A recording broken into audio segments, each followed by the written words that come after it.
So our first speaker that I'm going to introduce today comes from all the way from the UK. And some of you know this, but I reached out to her on Facebook and asked her if she would like to be a speaker at one of our patient education days. And she immediately responded. And then we ended up meeting on Zoom and had a wonderful conversation. So I want to thank you, Lynn, for taking time out of your schedule, because it's an 8-hour difference for them. And we've had a few conversations at some odd times. So thank you so much. Lynn's going to be talking about cosmetic procedures and scleroderma and clinical trials and research findings in stem cell face therapy. So Lynn, you can take it away.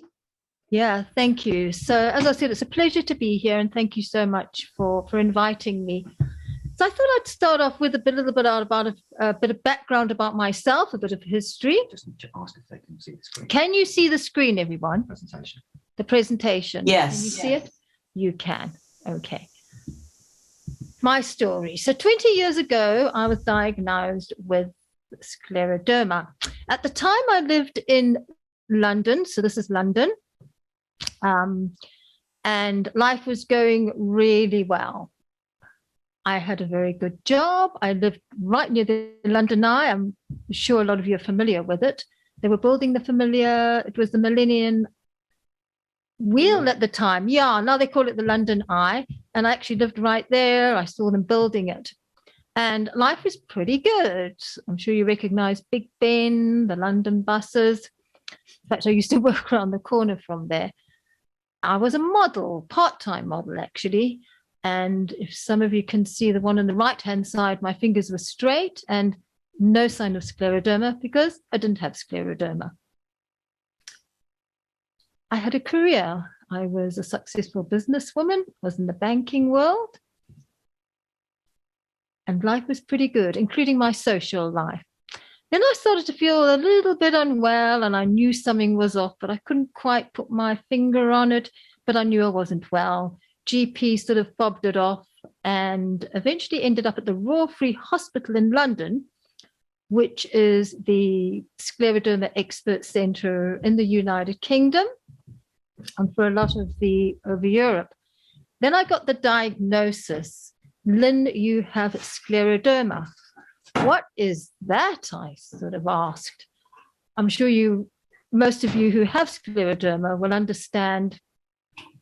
What is that? Never heard of it. Then I got the prognosis, only 5 years, lucky if you get more. I felt lost. I was sort of pretty in my late 30s at the time, mid-30s, at the prime of my life. And I just thought Lynn was lost and I didn't know what to do. It took me about a year to sort of come to terms with it. And then my facial features started changing. And that was me. And as you can see, white meat and all that darkness in the background. And that light in me was diminishing. And I thought, what can I do? I'll leave all the medical stuff to the doctors, but let me try and do what I can do for myself. So I started I'd noticed the facial changes. That really bothered me. And the hand changes. I couldn't do anything about the hands, but I knew I could try and do something about the face. I was then started looking into fillers because my mouth became really tight, became dry, and my lips were starting to shrink. Lips. And that is the most common problem that we get in our forums and with our patients with scleroderma. The lips start thinning, they become rigid, and the lips become very tight. So my first go-to was fillers. Sorry, eating. I'll get to the fillers just now. Eating became a challenge. I'm a foodie, so that was a big problem for me. And speaking, I found I wasn't projecting my voice, and people were saying, talk louder, talk louder. I felt I was a misfit. A lot of the patients now and a lot of the members in our forum were saying masks, they actually enjoy wearing masks because it hides the facial changes that they get with the mouth. Back to our lips and to the fillers. I wondered where that slide went. Okay, so fillers, and a lot of the question, can we use fillers? And according to the experts, yes, you can. But it's very important that you don't get collagen fillers. The ones with hyaluronic acid are usually Restylane. It's a very common one. This is something I did and found very helpful, in fact. But the problem with fillers is you have to keep having them done and they don't last very long. And the reason for that is because the skin's very tight and you need a lot to fill it out. And it's very painful. One of the biggest questions we get, can collagen be used? And the answer is no. Another common problem is smoker's lines. For people who don't even smoke, very common, the fissuring around the mouth. And what can be done about that? Again, you can use fillers, gummy smile. Gummy smile sort of happens usually with not all scleroderma patients, but then again, that's a problem. Botox can be used, but then again, a problem with Botox is you lose the, if you're drinking something out of a straw, you lose the sensation, but it is successful and worth trying, in fact. Eyebrows. I lost my eyebrows, and eyebrows do frame you can draw them in, and the eyebrows do frame the eyes really well.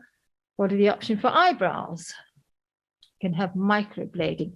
I had semi-permanent tattooing done, and it wasn't very painful, and it was, I liked that and found that successful. And now the latest thing is microblading.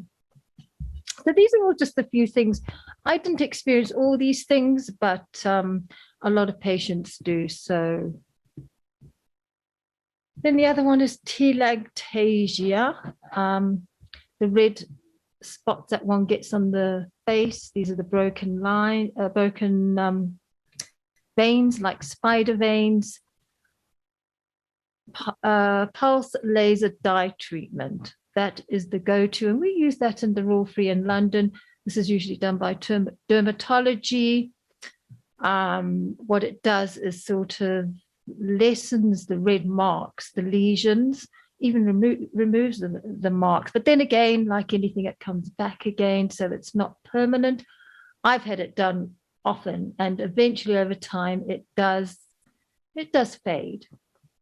The problem is after you've had them done, you come away looking like you got smallpox, but it only lasts for about 2 weeks. And as long as you don't rub your face too much, let it sort of heal nicely so you're not left with any scars. And I like that treatment very much. But what does it feel like? Like little elastic bands going off.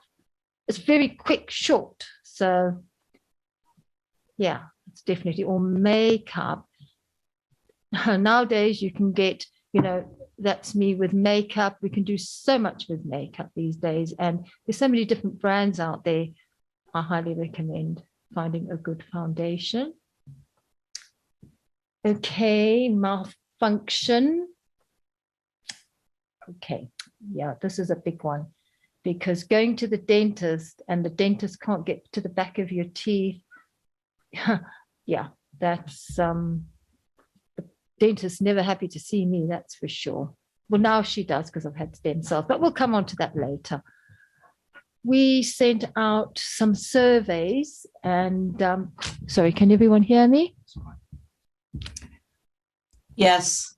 Yeah, okay. So we went out some surveys, and the biggest thing with mouth function was the mouth becoming dry. Yeah, dribbling was a big one. And the reason for the dribbling is because the loss of the mouth, loss of the lips, should I say, the augmentation in the lips, the augmentation of the lips, that kind of like holds the saliva in, so there becomes dribbling effect. So the answer is basically to get the lips filled to stop that. Another one is the pinched nose. Another sign of scleroderma. Can we use fillers in the nose?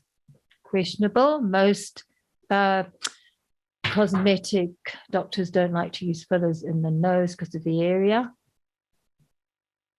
Which brings us on to stem cell lipotransfers. So I did a few of the ones beforehand, getting back to my story, looking into the fillers. I did the fillers. And then at the Royal Free Hospital, I was introduced to Professor Peter Butler, and he'd been using stem cell lipotransfers in scar patients, scar victims, people in the army who'd had burns. And he found that using stem cells, which was taking their own fat from their body, usually the stomach, and then injecting it into the face, or whichever area was scarred, usually the face or the legs or the arms. And he found that quite successful. And he then started thinking, would it be successful in scleroderma patients? So then he started up a stem cell enriched lipotransfer group study. So after trying it on a few scleroderma patients, he found that, yes, it actually does work, but you have to prove that it works. And I was very lucky that I'd had a few procedures done with him, so I knew that it worked. And I definitely saw a big difference. I have diffuse scleroderma, and that is different to limited scleroderma, the way that it affects the face. With diffuse scleroderma, one gets a masked, tight, and by going into the stem cells and using the stem cells, it definitely loosened, gave me more mobility in my face and my mouth. And there we go. I could even go to the dentist. Suddenly now the dentist could get to the back of my mouth. Okay, so just now I'll get to more about the stem cells, but as I said, I'll just give you my experience with it. I had a few sessions done, so you normally have to have, if you have one, a lot of patients say, okay, but it didn't last for very long. And the reason for that is because only a third of the actual stem cells in the fat remains, so you have to have another one, and then another one. And it's usually spaced between 6 months and a year. And I had this treatment done about 10 years ago. And then about a year later, I'd have another one, and then another one. And then eventually the actual stem cells and the fat remain. So you definitely get the effect. And what we have found is that it actually reverses the tight skin fibrosis.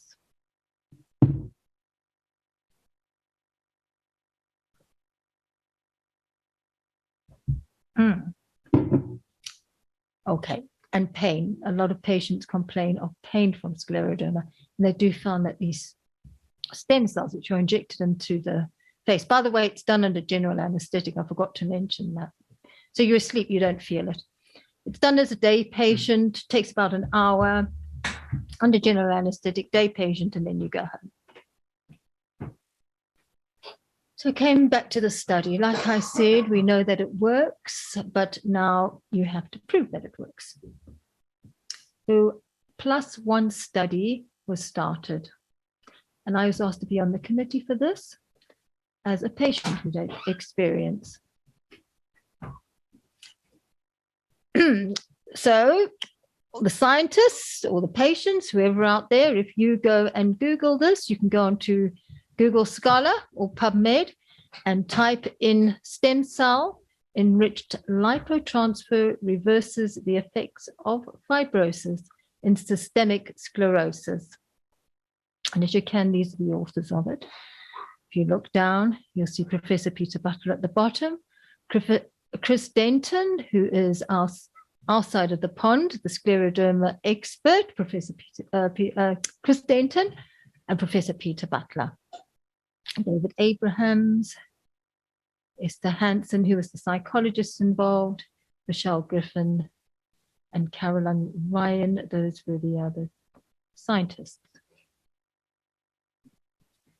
So this had been completed, and going back to the study, if you have a look at that, you can See that the mouth opening was a huge 12.5, 3.4. So what they did with this through the study is they would have special apparatus where they would measure the mouth opening after the transfer, measure it again, and measure it again. And there was definitely a significant difference.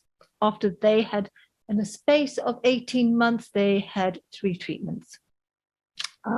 Also was if you have a look at these pictures, you can see the oral around the side, oropharyngosis. You can see on the top, slide B, the fissuring around the mouth, those smoker's lines, and you look on the bottom, E, the difference. And if you go to the top C, you can see the top lip. If you go down to the bottom, you can see the actual augmentum and that nice filling. And the same for A and D.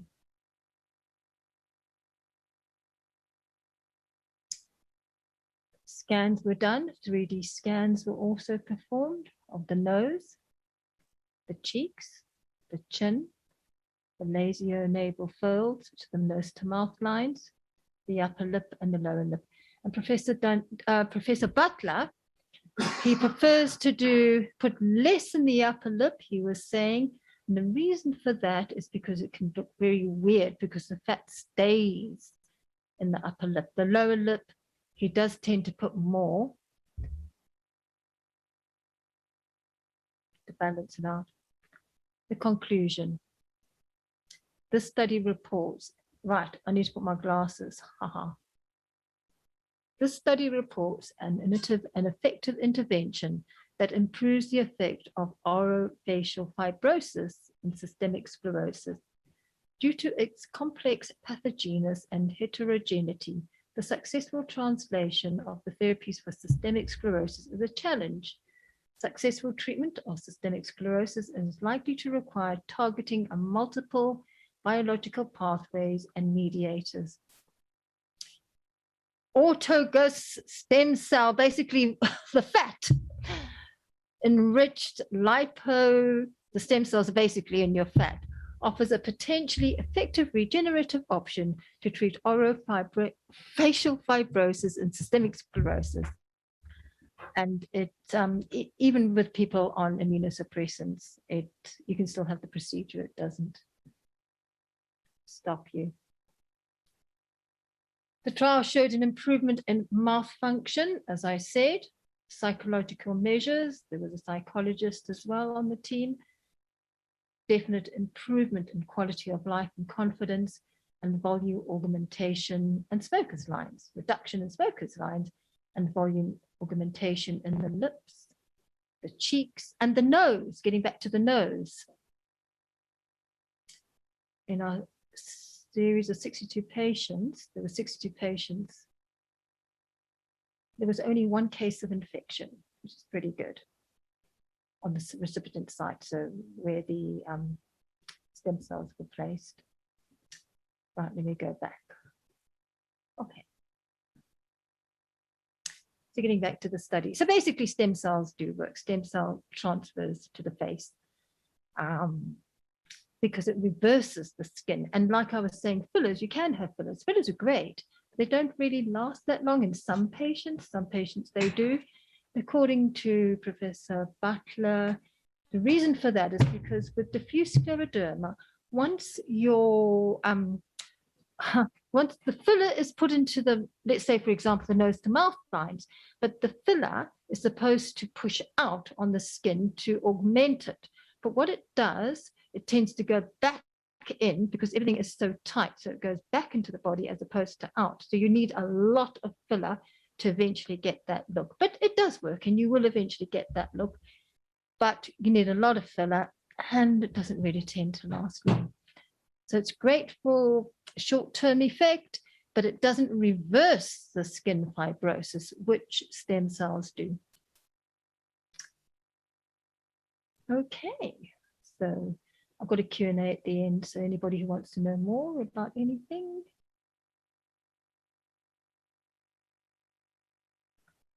Okay, any more about me? So I've written a book. That's called Prize Winner, Danger and Passion on Safari. Has nothing to do about scleroderma, but that's something I did. Contributions are going to scleroderma research. So here's the cover. And my book launched in London. Simon Callow, he read, I don't know if any of you are familiar with him, but he's a famous British actor here, a Shakespearean actor actually, and he read extracts from my book. And he was in 4 weddings and a funeral. Don't know if many of you remember that years ago. There he is. Great man. And he's actually the patron of Charles Walton Centre, which helps fund part of the stem cell trials. There we go again. And where can you get the book? Get the book on Amazon. I don't know what I'm like for time, Tina. What am I like for time? If you finished your presentation, I'm happy to go to Q&A. Yeah. Okay. Okay, So why don't you go ahead and now? stop sharing your screen first? Okay, can I just go to the end? I'm nearly finished. Absolutely, my friend. Okay, so any of you who want to reach out to me, I'm on Instagram, Lynn_Steblecki. What I forgot to say in the beginning, but that would have been on my bio, is I run a Facebook group called Scleroderma and Cosmetic Procedures, where we've got like almost 2,000 members discussing all the procedures of scleroderma. And then the other one, stem cells for scleroderma. And that was initially started, I initially started that with Professor Peter Butler, and that's mainly aimed at using the stem cells, fat transfers. I'm in the process of starting a new book club podcast coming soon. I'll be reading my prize winner sequel. And on top of that, a lot of brand new stories and 1 episode of Diamond Drama Diaries. Hold on, sorry. And that's my email address, anybody who wants to reach out to me. And I want to give a warm, great thank you to my marketing guy, Tim Kerr. He's done all the slides for me and the video. So anyone want to reach out for him, there you go. And that's the end. Thank you, Lynn. Can you stop sharing your screen now? Yep, I'm doing Perfect. Thank you, Lynn. Thank you, Tim, for your help. My pleasure. My pleasure. I appreciate it. We thought this was a very important talk because, as I mentioned before, I got a lot of people asking me about this very topic and the questions that come up a lot about it. So it's great that we actually had somebody that can share their insight on this, and that if you're not already a part of the Facebook page, it's very informative, and there's a lot of people who will ask specific questions. They get the great answers. She's very on top of the answers. They do a lot of before and after.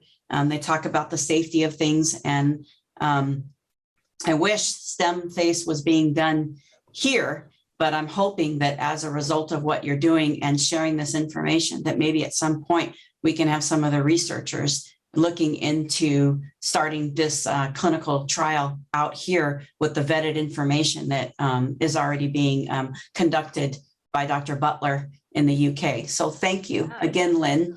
And I'm opening the floor, guys, to questions. And I think we've got one. Let's see.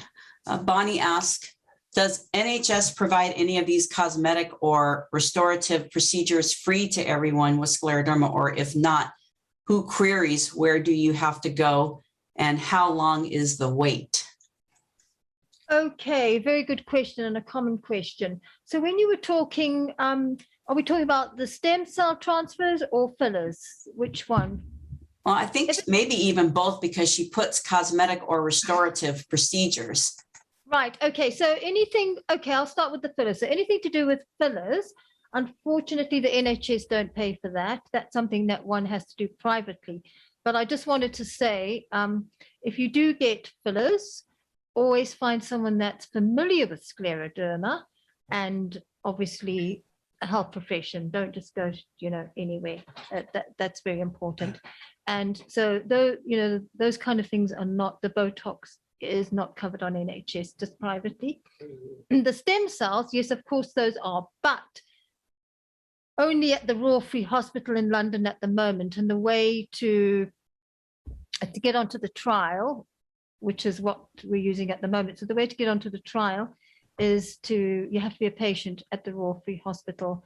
So if you're not in the Royal Free Hospital, get your GP to refer you to Professor Denton, because then Professor Denton has to refer you to plastics where Peter Butler is. So it's they're quite sort of strict on the criteria for patients undergoing the stem cells at the Royal Free.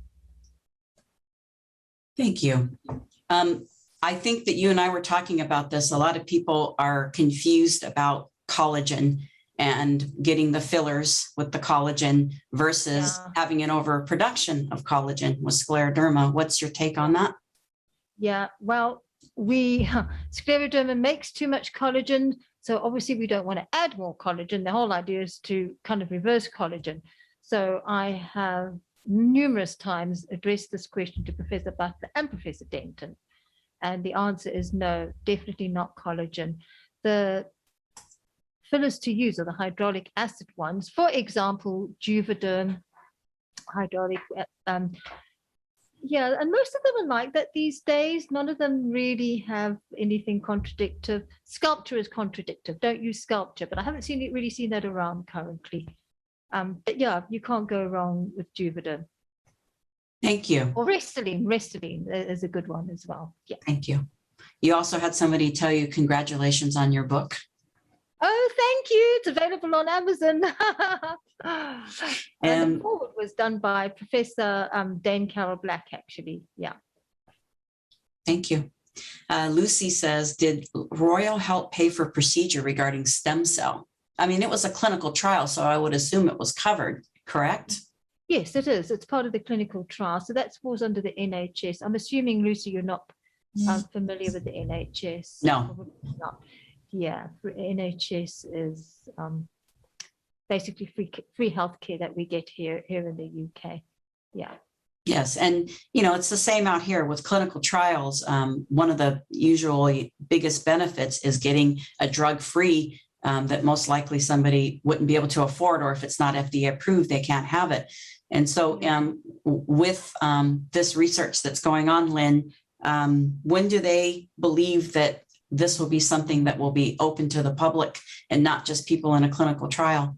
Well, absolutely. So a very good question, actually. Because of COVID, like anything else, everything was put on hold. Everything was, we're talking about 18 months. I actually had a meeting with Peter Butler last week. We were actually discussing this. So we're about to start the trials off again. So we were having a committee meeting about that, but we don't have a date as yet. But once the trial is finished, because it's not quite finished, that was only the +1 trial, then it should be available. Yeah. Okay. Not sure on dates yet, unfortunately. Yeah. Good to know, because I also think that once that data is out and it is something that's open to the public, it can prompt a lot of other places maybe trying to follow suit and maybe starting a clinical trial in maybe the United States at some point with that vetted information.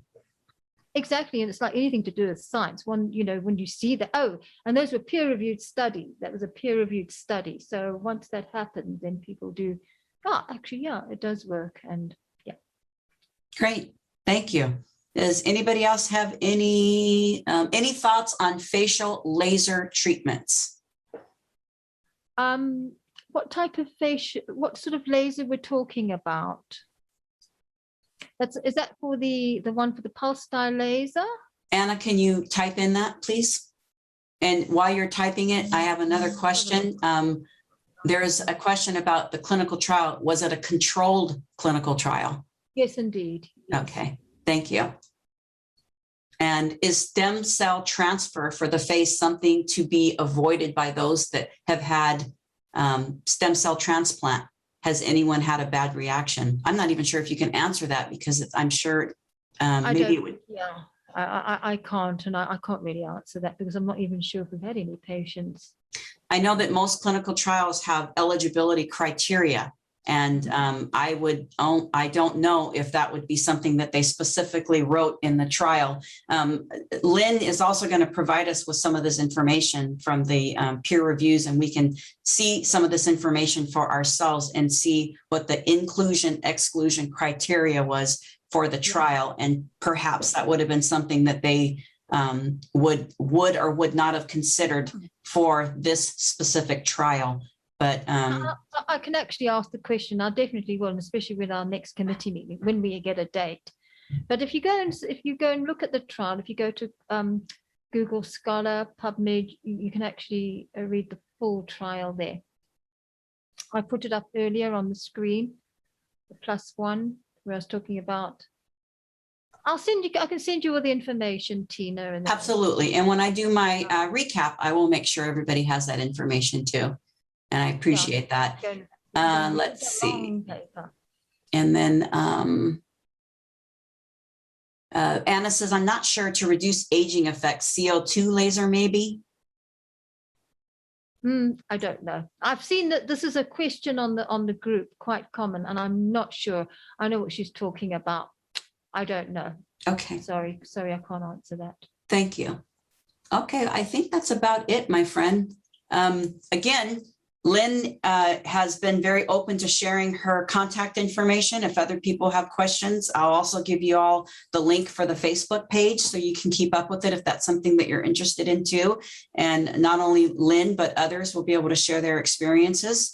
And we're going to be recording this so we can go back and you can look at this at your leisure like we've done with all of our other speaking engagements. So thank you very much, Lynn. We really appreciate your time today. And we, again, thank you for coming all the way from the UK to be a part of our special day. So thank you so much. Well, thank you for inviting me, and thank you, everyone. And I've thoroughly enjoyed it. Yeah, thank you so much. Okay, thank you, everyone. Thank you.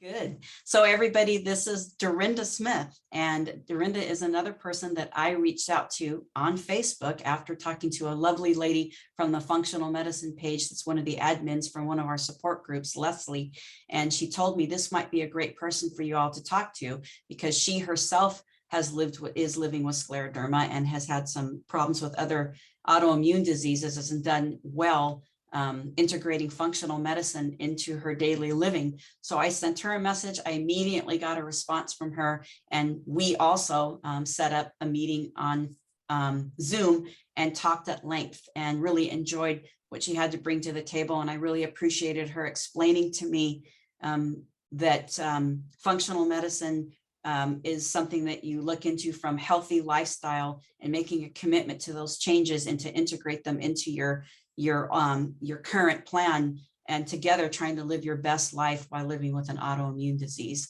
So it's my absolute pleasure to introduce you to Dorinda Smith, which she tells me always to call her Dory. So well, today I want to introduce you to functional medicine from a scientific perspective. And here's what you can expect during my talk today.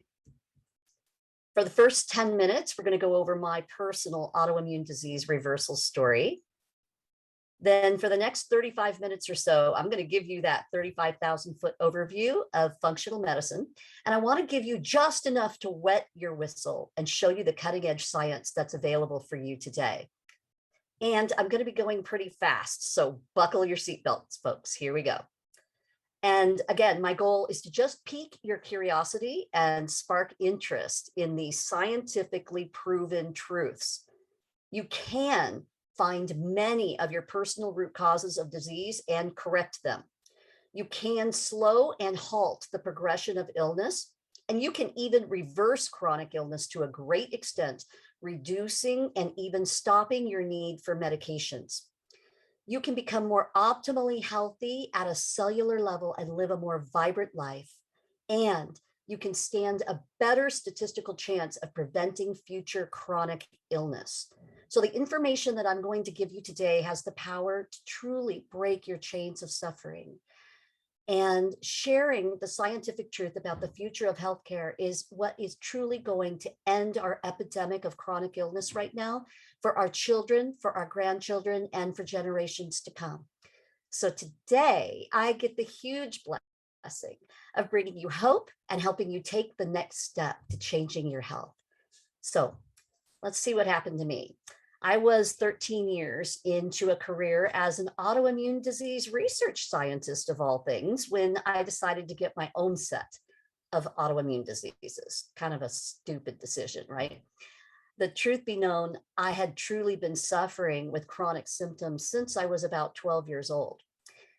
And my autoimmune disease diagnoses started with systemic sclerosis coupled with severe fibromyalgia.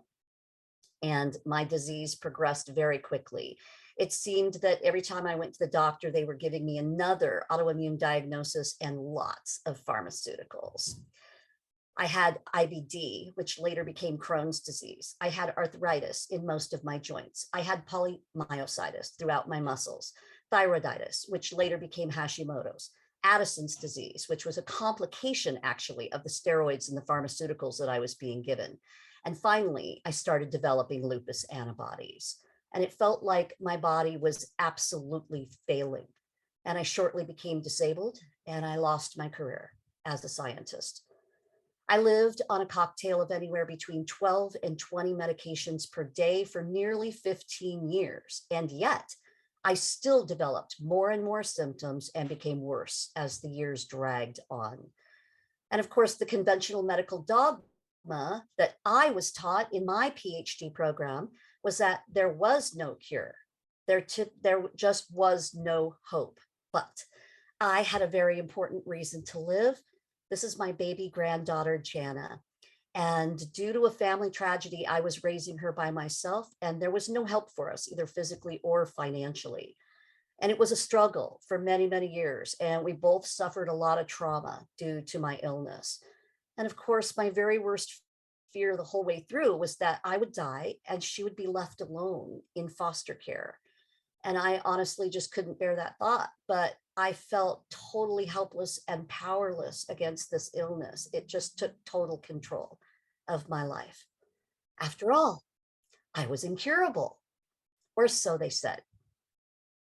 Because that's not the end of my story.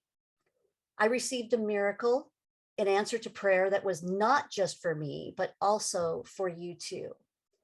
And here's what happened. One day, I was suffering the worst flare that I've ever felt. It was in year 14 of my illness, and I had been told that I was lucky if I had 10 to 20 years to live.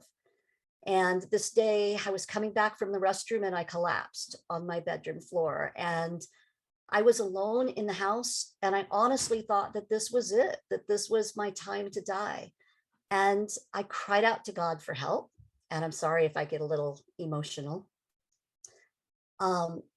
I just literally, you can imagine this dramatic scene on my bedroom floor. And I just cried out to him and I just said, Lord, you got to help me. I can't leave Jana. I can't leave her right now. She needs me. She can't go into foster care. If there's anything I've missed, I'm a scientist, for crying out loud. You've got to help me. Please help me now. And he did.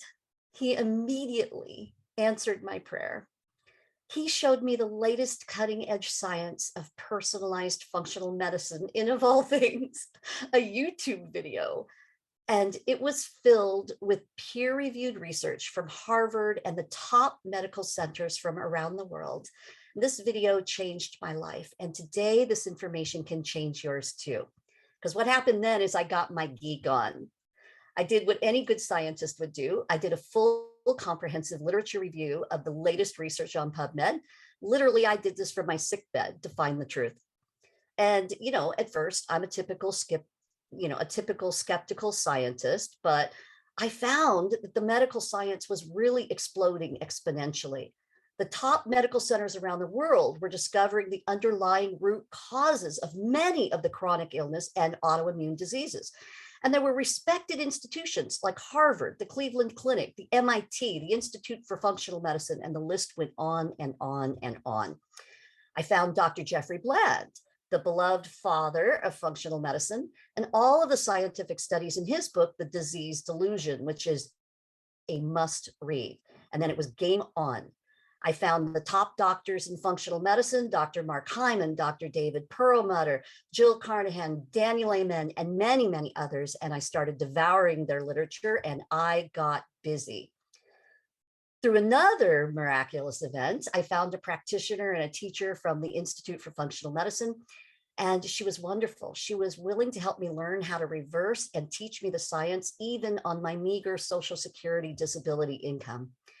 And together with her team from Bastyr University and my nonstop scientific research, we became a super team of healers.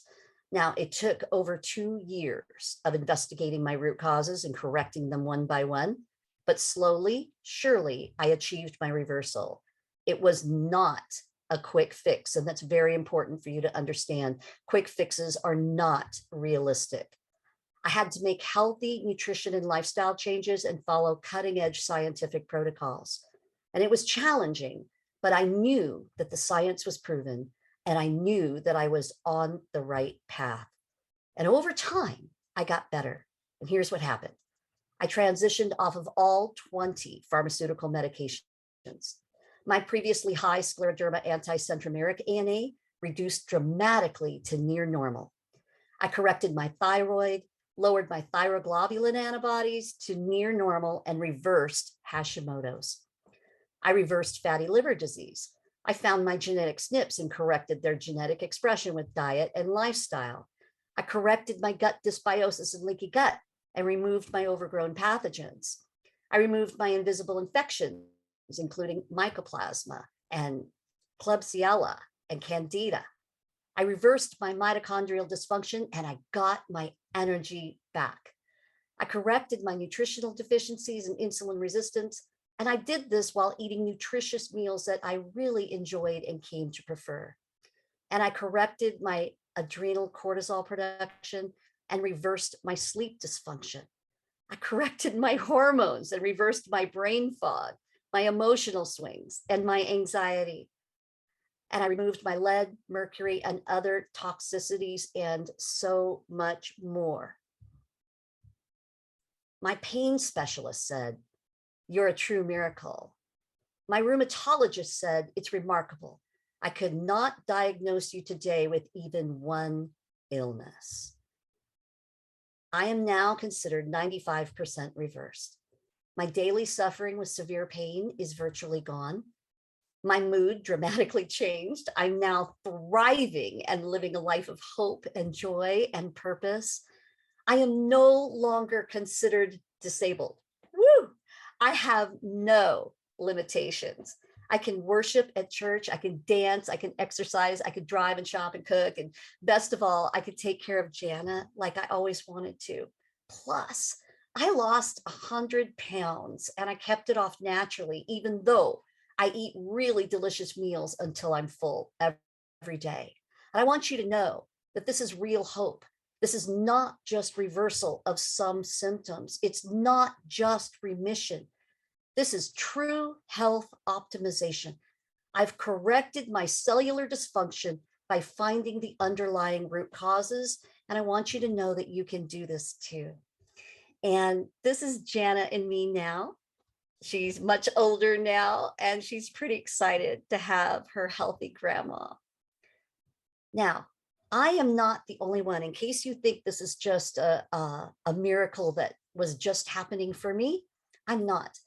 Dr. Terry Walls healed her multiple sclerosis. She got up out of her wheelchair to ride bikes again, and now she helps thousands do the same with a personalized functional medicine program at the Veterans Administration. Dr. Dale Bredesen, a brilliant medical scientist, is reversing Alzheimer's and dementia up to stage 5 with personalized functional medicine. Chris Wark has cured his stage 4 cancer, and now he helps thousands. Dr. Mark Hyman healed his severe toxic overload. This is the most common cause, the most common root cause of chronic illness and autoimmune disease. And his work prompted the head of the Cleveland Clinic to incorporate an entire wing dedicated to functional medicine, where there is a long waiting list to get in. And if I had the time, I could go on listing countless doctors who are changing their practices to incorporate the cutting edge science of personalized functional medicine, like Dr. Tom O'Brien, who created Betrayal, the autoimmune disease solution they're not telling you. And you can find this 9-part docuseries on YouTube very easily. They have collectively helped literally millions of people to do what I did. So now I've got to set my timer, and I want to talk now about the meat today. What exactly is functional medicine? And what it is it's the science of creating health. Functional medicine is simply the next evolution of modern medicine. It's a science-based, personalized method for finding and correcting the root causes of inflammation and symptoms and restoring optimal cellular function. Functional medicine is a paradigm shift away from simple symptom management. And we're looking at now root cause correction. And your disease starts to go away as a side effect of that. So now let's look at what chronic illness is. Chronic illness is merely our genes responding to messengers from our environment. And those messengers can be from your nutrition, your toxins, your infections, and your lifestyle behaviors. Specific scientific biomarkers will show us how the genes are responding to specific environmental threats. And these biomarkers are the smoke that's signaling the fire of altered health status or disease, suggesting that there may be a chronic illness present or even lurking up ahead. So you can do the preventive work. And this is a quote directly from the father of functional medicine and the leader of the Personalized Lifestyle Medicine Institute, Dr. Jeffrey Bland. Now, the Journal of American Medicine did a study of over 7,200 patients and found that functional medicine patients exhibited significantly larger improvements in patient-reported outcomes. And there is an average 17-year lag time. That's between 10 and 25 years between when scientific discoveries are made and when they reach the patient. Now, I want to ask you a question. Are you listening? If scientists have discovered something to help you reverse your chronic illness now, are you willing to wait 10 to 25 years? I think not. I was taught in my PhD program that the mark of a good medical scientist, above all, is humility. In order to find the truth and help the most people, we must be willing to go where the evidence leads, regardless of our preconceived ideas or theories in medicine. Excellent science, by nature, changes current dogmas as new discoveries are made. Let's look at some interesting facts. Chronic disease is rising dramatically. It now affects 6 out of every 10 Americans and accounts for nearly 90% of our healthcare costs, threatening to cripple our economy as well as our population. Yet despite a host of new drugs and procedures, the incidence of chronic disease continues to rise around the globe. And it's obvious, folks, the conventional status quo of care is not working optimally like it should. And it's widely known that in 2011, the WHO released findings that at least 80% of the world's chronic illnesses, including diabetes, heart disease, dementia, and autoimmune diseases, plus 40% of cancers are actually preventable. How? With healthy lifestyle practices. In other words, there is so much more that you can be doing to feel better. The latest cutting-edge science used in functional medicine promises to significantly improve chronic disease outcomes and make a major difference in our current epidemic trajectory. This is not to completely replace the advances in conventional medicine.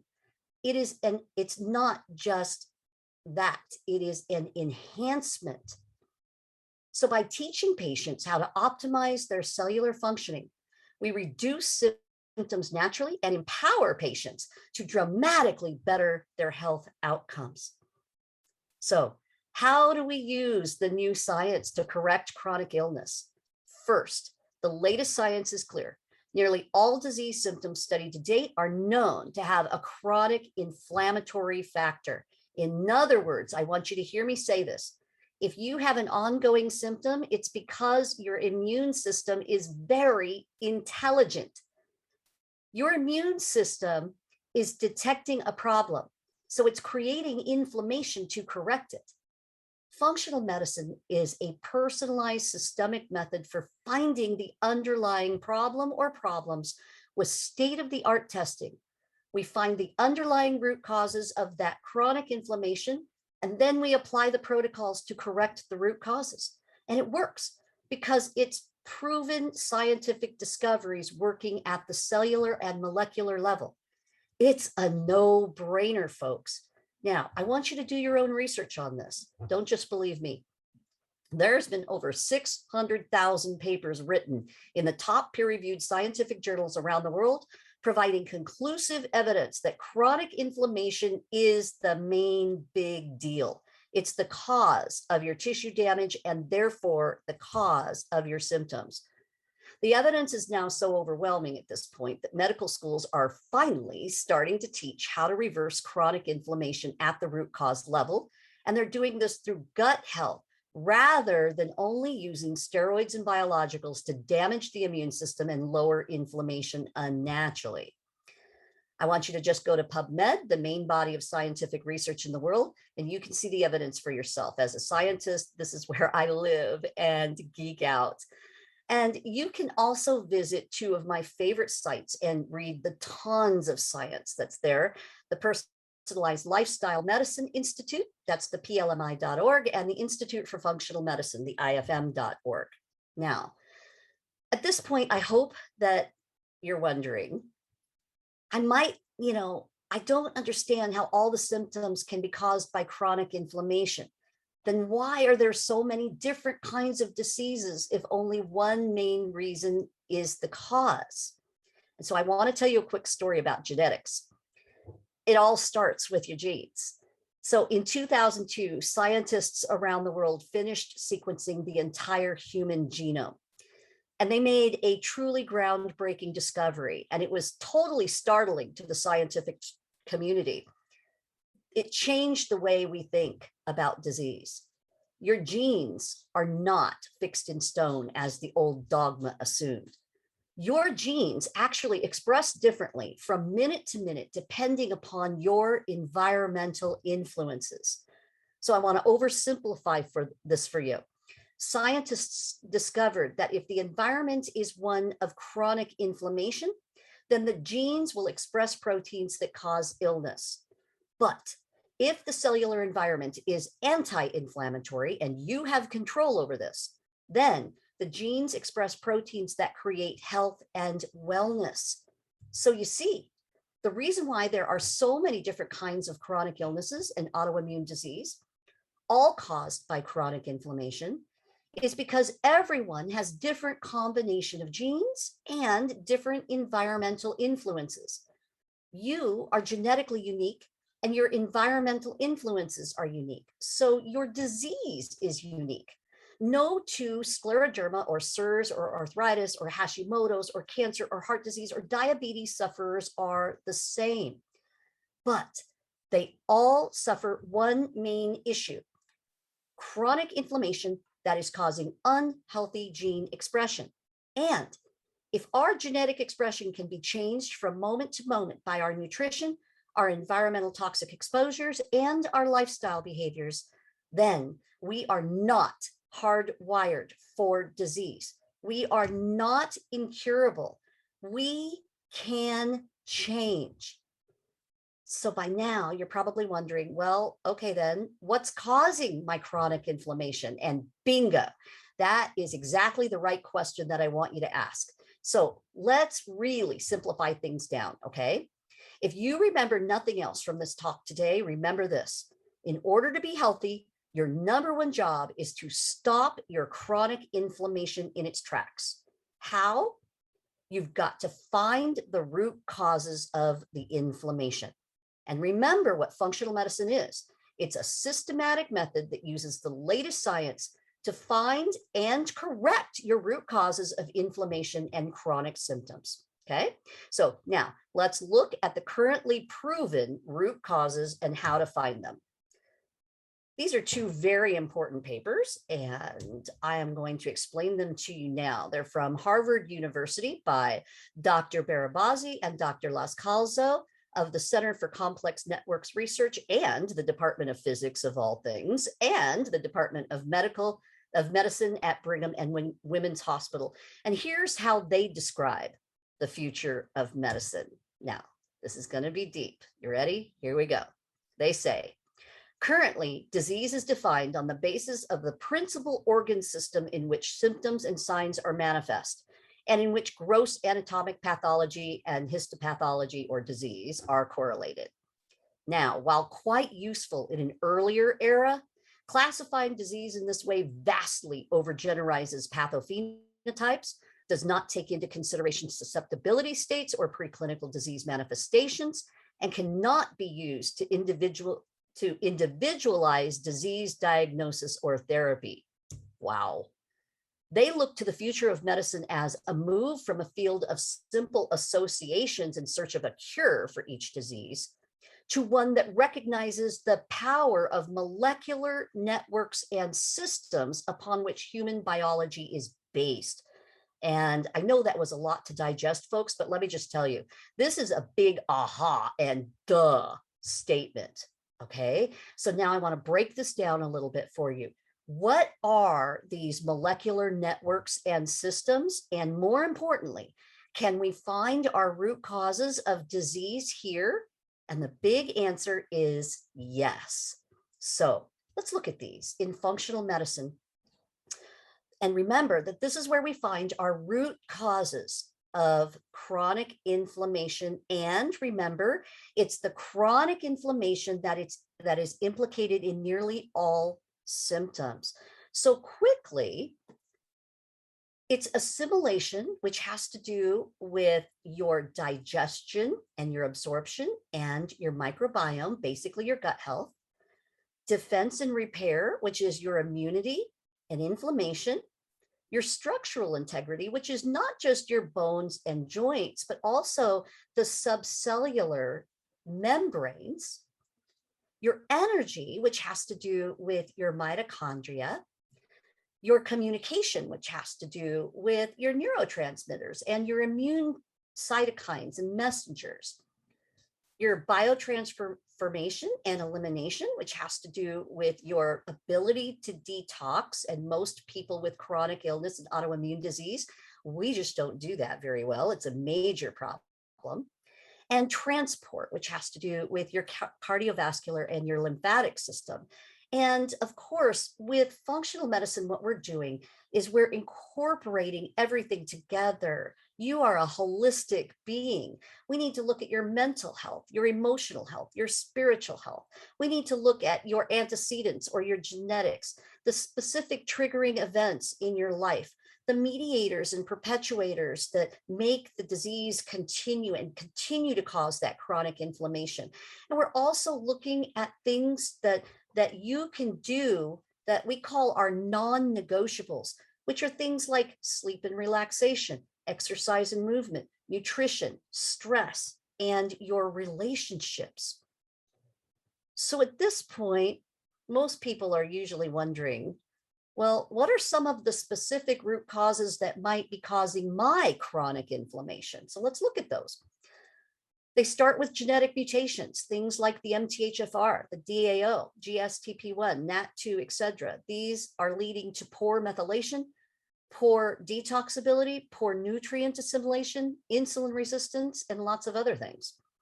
It's toxic overload. Those lipopolysaccharide toxins from gut pathogens, glyphosate, heavy metals, pesticides, herbicides, environmental contaminants, etc. Your nutrition, big fat duh, right?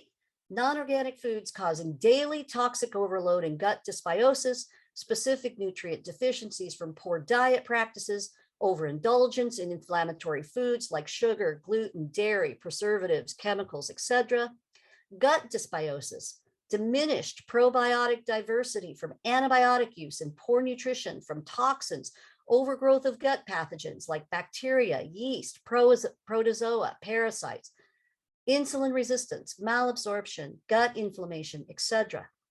Leaky gut and food sensitivities caused by consumption of toxic foods, those LPS toxins from overgrowths and gut dysbiosis, invisible infections like mold mycotoxins, mycoplasmas, Lyme disease and co-infections, Epstein-Barr virus, cytomegalovirus, etc.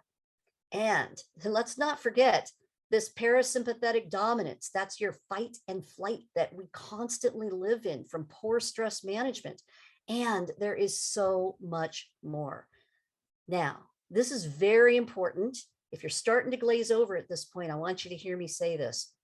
In order for you to reverse successfully, your practitioner must investigate and find all of your root causes, not just one or two. All must be addressed in order to fully heal. And I want to tell you the tack in the booty story that Dr. Mark Hyman talks about. So say you went to the doctor, okay, and you've got 3 tacks stuck in your booty, okay, that hurts. And say the doctor pulls just 1 tack out of your booty. Are you going to feel better? Well, yeah, you're going to feel a little bit better. But are you still going to be in pain? Yes. Now, say the doctor pulls out 2 tacks out of your booty. Okay. Are you going to feel better? Yeah, you're going to feel better. But are you going to be all the way well? No, you still got a tack stuck in your booty. You got to take all the tacks out, right? This is why just changing your diet is going to help. Sure. And a lot of people go on the AIP diet and think that's the end all be all for their cure. But this does not heal completely. Most chronic illness sufferers have many, many root causes to correct, as many as 20 or 30 different tacks stuck in your booty. So obviously it's going to take time, diligence, and professional help from someone who knows the latest science and the functional protocols. And don't be fooled, folks, by people on the internet just trying to sell you some quick fix supplement, because there literally are no quick fixes. It took your body a long time to develop the autoimmune disease. It's going to take you some time and some work to get well. But if you are willing to take charge and make positive changes, you truly can optimize your molecular and your biochemical cellular functioning. And this translates to you feeling better. So now let's dive a little deeper into how. This is just a brief overview of how we optimize the function in the molecular networks and the biochemical systems of the body. And today, in the interest of time, I want to focus mainly on the assimilation and elimination. That's your gut and nutrition, because this is your foundation to reversal, folks. And I want you to know it's like building a house. You must have all the right materials and none of the wrong materials if you're going to build a good house. So we've got to do a specific nutritional analysis at the cellular metabolite level. This is called organic acids or OATS testing. Food sensitivity testing to determine the best anti-inflammatory diet for you. A full gut microbiota and leaky gut testing. Comprehensive gut protocols. Those are the 5 R's. And what this does is it restores the balance and function of the gut microbiome, of your digestion and assimilation of nutrients. And this is what we have found in science is the link to getting well. Now, of course, there's many other things that we do in functional medicine, like going through your detoxification to remove toxins. And there's, new things that we can do, new tests that have come out. There's looking at your cellular communication, doing the thyroid panels, the adrenal panels, looking specifically at nutrition. You're looking at your transport, your cardiovascular and lymphatic system, doing specific things to help your mitochondria and your metabolism. And of course, the chiropractic care that's necessary. And future talks, I'm going to dive deeper into those things. If you would love to have me back, I would love to do that for you. But for today, in the interest of time, I want to make this very personal. Okay. I know as a scleroderma patient that we all suffer with this intense brain fog, the cognitive dysfunction, the mood issues, the anxiety and the depression. And so I want to take a deep dive into this for you today, show you the scientific discoveries of the gut-brain axis and how functional medicine can correct these issues. So first, I want to turn you on to this awesome book. If you don't know about it already, it's by Michael Gershon called The Second Brain. And what we know now is that we see a cause and effect relationship between gut dysbiosis and dementia that starts with the activation of the intestinal immune system and ends with the triggering of brain inflammation. And that's happening in all of us right now, okay? And that's not a good thing. We've got to lower our inflammation and turn this problem around. And we know now that gut dysbiosis is absolutely linked to brain function. There's so many different things that are happening in the gut that are directly going right back up to the brain through our vagus nerve and through other areas. Did you know that they have found brain cells living in this mucosal lining of the gut? I mean, it's just incredible what we're learning. We found that nutrition and lifestyle practices affect the gut microbiome's production of neurochemicals and hormones, and therefore causing dysfunctions in brain functioning, in metabolism, in thyroid functioning, etc.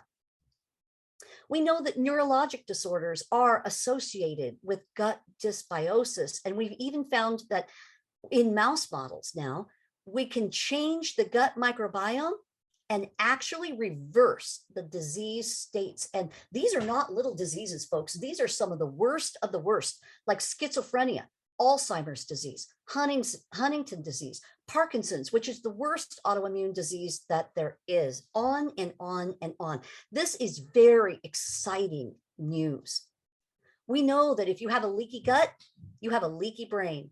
We also know that nutrition and lifestyle factors directly control leaky gut and leaky brain, creating chronic systemic and brain inflammation, okay?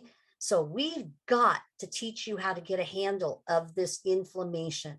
So let's look at how, okay? Now, I know most of you have already sat through, these gut talks, right? So I'm gonna go through this very, very quickly. Here's what happens in a healthy gut. You've got all these trillions of different microbes and all this stuff going on here, right? A high diversity. You've got a strong mucosal barrier, and you've got well-formed tight junctions in this gut lining right here, right? But then what happens in an unhealthy gut is that this protective barrier starts breaking down, and some bad guys and some toxins start leaking down, and eventually they get all the way to the mucosal layer. They start breaking up these cells, right? And then what happens is the LPS and the bad guys start leaking through, as well as undigested food that creates your food sensitivities and your problems with your diet. And it leaks into your circulatory system. And of course, now it goes everywhere throughout your body, not just your brain, but everywhere, your joints, your muscles, your heart, your lungs, everywhere. And wherever they go, inflammation goes, okay? We've even found that gut dysbiosis is linked to lung disease. And a number of clinical studies now have demonstrated improvement in neurological function in patients with autoimmune disease who were placed on a gluten-free diet. Why? Because gluten is shown to cause leaky gut syndrome even in the healthiest of people. And this was proven by Dr. Alessio Fasano of Harvard in 2007, and it's been widely reproduced by many other labs throughout the world now. And get this, okay, this is a shocker. We now know that microbial diversity is shared by household members via an unknown mechanism, okay? So get this, when one member of the house is given antibiotics and their microbiome is tested and their diversity goes down because those gut bugs are being destroyed, then they tested the other members of the household, and the same thing happened in the other members who were not given the antibiotic. Okay, this ought to blow your mind. So there are things going on in science that we have yet to discover. Okay, there's a lot going on, and there's way more than we can do to help. Okay, we are not just victims. We don't just sit by. There is way more that you can do. So I want to talk to you about the beginning of that with the 5 R's. We have to remove foods and bad things like toxins and all of the stuff that is causing the problem. We need to replace things like enzymes and hydrochloric acid and bile and digestive enzymes and all these things that you are probably deficient in, and that's why your gut is a mess in the first place. We need to re-inoculate the gut microbiome by building that gut flora. We need to repair the gut lining. And we need to rebalance your lifestyle, okay? You need to have good sleep, good stress reduction, meditation and prayer, having balance between your work and your life, and making sure that there's time for adult play and vitamin J, which we call joy in functional medicine. Now, I've only got time for one personal client story, but I think that this might even make you cry.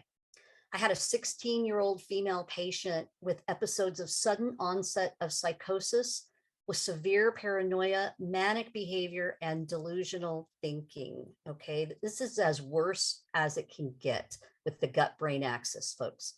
Okay, her root causes that we found included some severe nutritional deficiencies, mycoplasma infection, Clostridia and Candida overgrowth, just to name a few. After just 2 weeks in a comprehensive functional science program, her symptoms stopped and have not returned during our year of training. Her anxiety has virtually disappeared, and she describes feeling like a new person. She's back in school getting high grades, and she's so thankful that she now wants to become a functional nutritionist. So functional science literally saved this girl's life. And so hopefully now I've made my point. Functional medicine is not pseudoscience or woo-woo practices. It's not just a replacement of conventional medicine. So there really shouldn't be any argument as to which type of practice is best. Functional medicine simply adds the new scientific discoveries to the current conventional paradigm. It's simply the evolution of conventional medicine.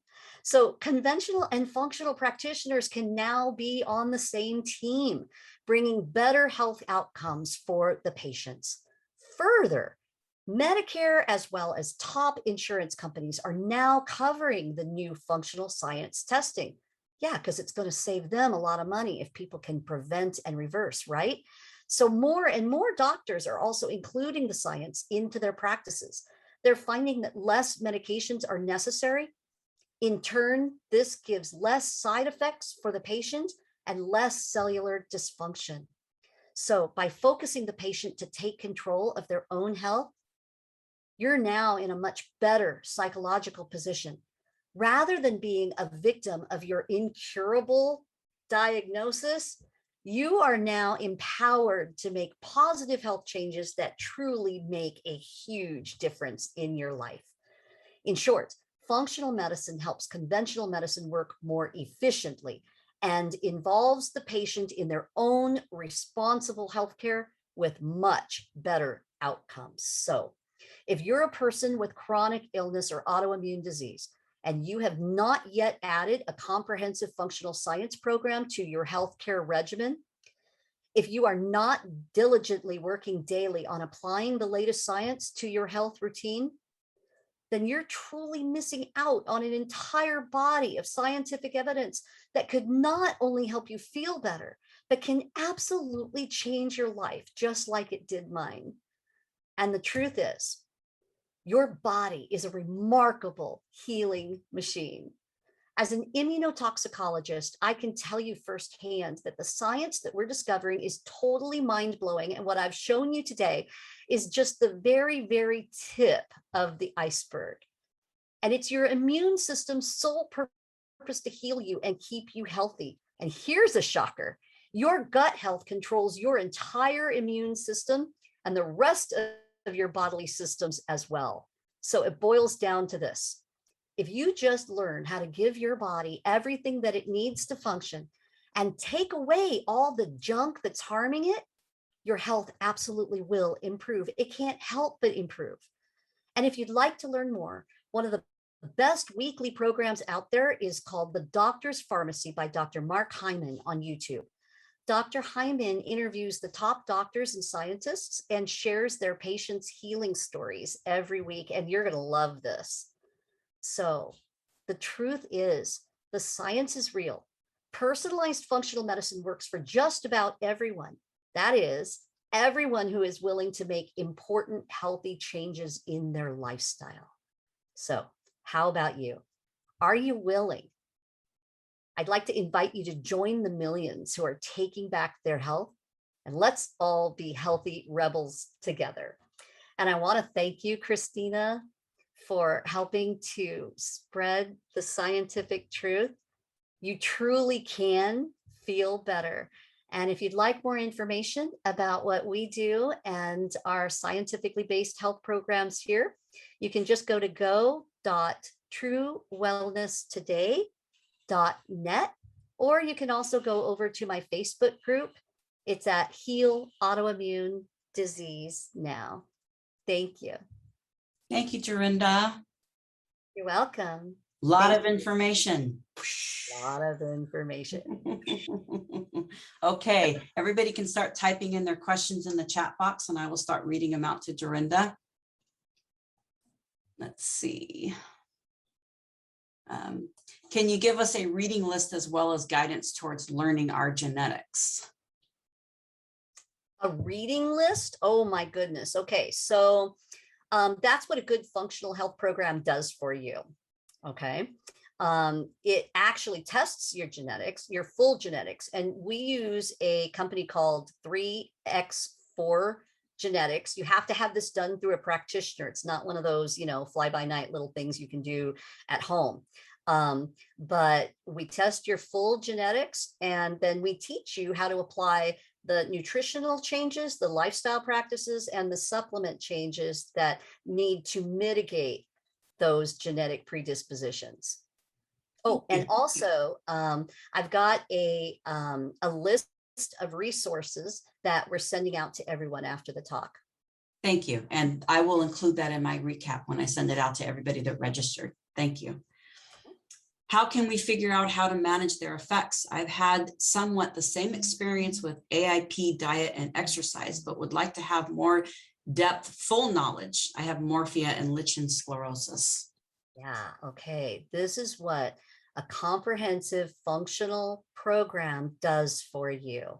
Now, ours, we start them at about 8 months, right? So it's not a quick fix, right? You got to be willing to put both feet in, but this is what we teach you, right? And we do all of your personal testing, and we sit down with you, and we do it in group, we do it privately, and you get all the help you need. We basically take you by the hand and teach you how to do this. Thank you. I think we've already basically answered this. Wendy said, where can I find all this important information? And Wendy, again, she's going to share these resources, and I will send them out in my recap. I had another person just say, excellent, thank you. Well, and another fantastic, thank you so much. Okay, Susan says, scleroderma GI is usually due to dysmotility. If a scleroderma patient has dysmotility of the small intestine, how can that be addressed? Yeah, excellent question. Okay, I want to change your thinking. Okay, it's not due to dysmotility. It's due to chronic inflammation. If you learn how to lower your chronic inflammation, the dysmotility gets better. I remember a time when I could barely swallow, okay? And when I had severe anxiety from just trying to swallow, and I would throw my food back up, okay? I get it. It's gone now. It's completely gone now. And that's because I was able to lower my body's chronic inflammation. Your immune system knows how to heal you. It's a lot smarter than you realize. And I'm not promising 100%. No one could promise you that. And maybe I am one of the luckier ones. However, we can get better. And we see this across the board, people's dysmotility getting better when you learn how to lower your chronic inflammation. Thank you. I appreciate you saying that, because I think it's important for people to know that. You know, she's not telling everybody that, like I Dream a Genie, you're going to blink your eyes and things are going to be different. This is a work in progress. Everybody has different levels of this disease and progression of this disease. And so she's offering something that can try to help people under the circumstances to live the best life they can while these autoimmune diseases are living with you. So I appreciate you saying that. And Lavinia, we're not going to be talking about CellCept today. This is something that you should be talking to your rheumatologist about. And as I mentioned to you, I will be reaching out to you to talk to you one-on-one. So I just wanted to let you know that this really isn't the platform for that. So I just wanted to address that. And next question. Best talk ever. Wow. Thank you. Thank you, Dory. Really valuable information, informative presentation. I'm inspired. Where can we find the dancing sign behind her? Isn't that awesome? Somebody at church made that and I just grabbed it because that's my thing. I love to dance and I can dance again now. Thank you. You kind of answered this. Does insurance pay for functional medicine? How do you vet a functional medicine doctor? And I do know that while you're seeing some insurance is starting to pay for it, not all are, but it's just something I guess that you'll have to do your homework on. So what's your thought on that in the second question, vetting a functional medicine doctor? Yeah, so make sure that they have compassion, okay? Make sure that there's someone who has been through your disease, right? Someone who really understands what you're going through and is not just going to look at you as a number, not just look at you as just another patient or a money-making thing coming through their door, okay? Someone who is going to say, I get it, I've been there, I've felt your pain, not only on a physical level, but on an emotional level, right? I think that's very, very important. And then of course, do your due diligence and make sure that they're trained well. Right. And you and I talked about this, that I had some rheumatologists tell me that they have had some of their patients working with people that don't have all the vetted background. So I wanted you to, can you sort of elaborate on the least amount of education somebody can get and call themselves a functional medicine doctor versus the most? Is there a way to break that down a little bit? Yeah. And actually, I want to also make the point that in functional medicine, what the model of care is that what we want to do is we want to have people go through these comprehensive programs so that they can learn everything they need to learn and use the doctor as necessary, okay? Because the doctors are very expensive. It can cost you $400 just to walk through the door, okay? But in a program, you're going to learn a lot in a very short amount of time. You're going to be able to do a lot of that work on your own with all of the testing and everything that you get in a good program. And that's, like our program here is modeled after the Cleveland Clinic model of care, because that's what they do. They put people through the program so that people get all the education, they learn everything. So they're not just coming to the doctor blind or unknowledgeable, right? They've already got their testing. They're already doing all these things. And then when you need the doctor, you use the most expensive doctor for what you need, right? Making sure that a doctor must be trained by either the Institute of Functional Medicine or the Kressler Institute or the School of Applied Functional Medicine, right? These are all the top training facilities, right? I'm trained through the School of Applied Functional Medicine and have taken courses with the Institute for Functional Medicine. And we need to make sure that these people also have a medical background. Don't just go through any health coach program, okay? Because there are a lot of people out there who are saying they're health coaches, but maybe they were an accountant all their life, okay? And then they took a 6-month course, okay? And now they're saying they're a functional health coach, all right?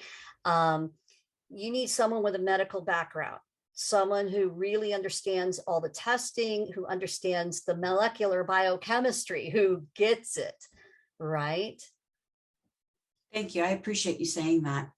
I'm not sure what this is. James is saying, is the test 3x4, 3x4 genetics available in the UK?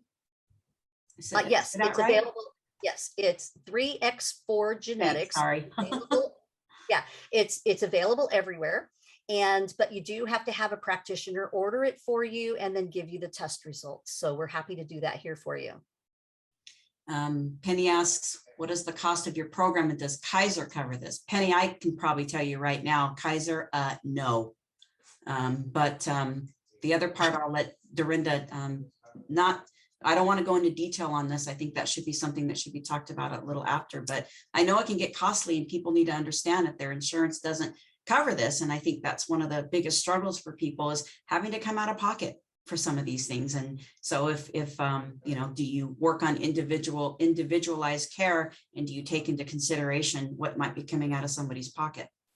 Absolutely. And I want to tell you just a little story. I know I don't have a lot of time, but when I was sick and when I knew that I needed to go through functional medicine to get well, I was calling all of the top programs around and I was quoted prices like 10 grand, 15 grand. I was even told by a receptionist when I was crying on the phone with her and said, look, I live on Social Security disability. There is no way I can afford that. And she said, well, do you have a house you can mortgage? And I about fell out. I just thought, no, this is wrong. This is wrong. And so I feel very strongly. My mission here is a Christian mission, and we keep the prices low on purpose, right? Because I don't ever want anyone to suffer what I went through. We keep the prices low. We know that people have to pay for the program either out of pocket or HSA or FSA in the States will cover it as well. But we try to keep the prices just as low as possible. And we even accept payments, right? Because I honestly believe that everyone who comes to us deserves to get well. And so I'm going to help them and find a way to make that happen. And Kaiser, no, Kaiser does not cover any functional testing whatsoever. They're one of the worst, actually. Sorry. Yeah, it's unfortunate. I think they're really great for routine healthcare, and they've been so wonderful for me when it comes to that. But for a lot of it, they did start looking into some acupuncture and chiropractic care, but it's not even at the hospital. It's outside, and they'll give you some places that have reduced out of pocket, but not covered by your, at least for me, not covered by my insurance. But others have said it's been covered. Maybe it depends on the plan. So thank you. One of our members said that she's had a kidney transplant and she wanted to know if she can still get help in or look into your program as a person that had a transplant. Absolutely. And you must, right? Because you're missing an organ. Okay. If anyone needs to control their chronic inflammation, it's you. Thank you. Does infrared heat help? Yes, absolutely. There is so much we can talk about in functional medicine. It really does work. It works by increasing your stem cell production, and your stem cells are your immune system's little natural healers, right? They know what to do. Let's see. There seems to be a lot of talk about hormone optimization. What do you think of this, please? Absolutely. And we must do that because when your gut health is out of whack, there's tons of science that prove that your gut directly affects your hormone production. So if your gut's out of whack, and it is, according to Alessio Fasano and all of the research that's out there, that if you have a chronic illness, your gut's out of whack. You don't even have to wonder. You don't even have to do the test to know that your gut is out of whack. And of course, now that's affecting your hormones. Okay.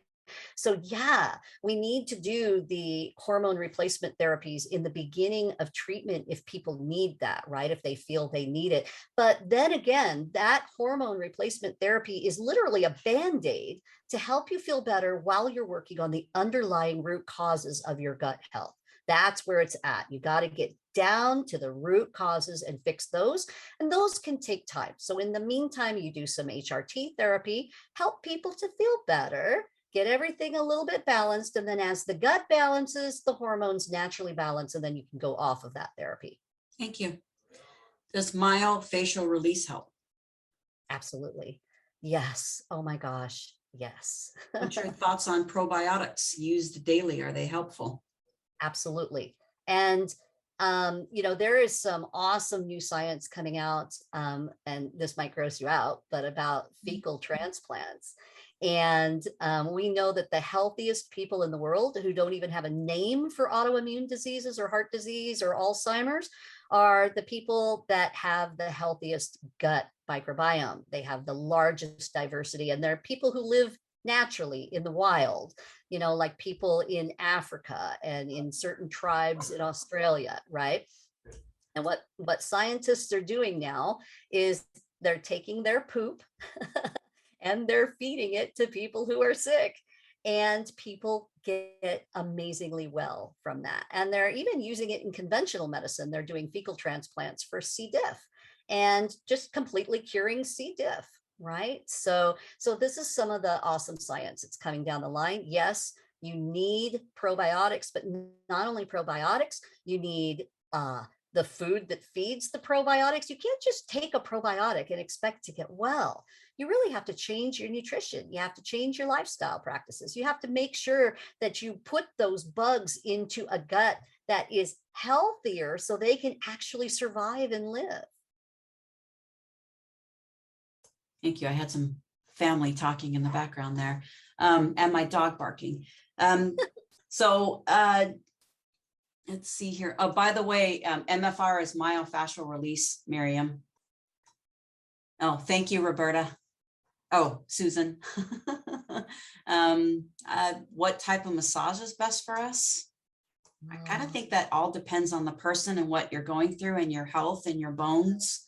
I don't know what your take is on that, Dorinda. Well, yeah, I know that when I was sick and I was so inflamed, everything hurt. You couldn't come near me. I don't want a massage. I don't want anything, even though it would have been great for my detoxification. It would have been great for my lymphatic system, but I couldn't have people touch me. But once you learn how to lower that chronic inflammation, the pain really does get so much better. And then you can have someone do any kind of massage. You can even do it yourself, right?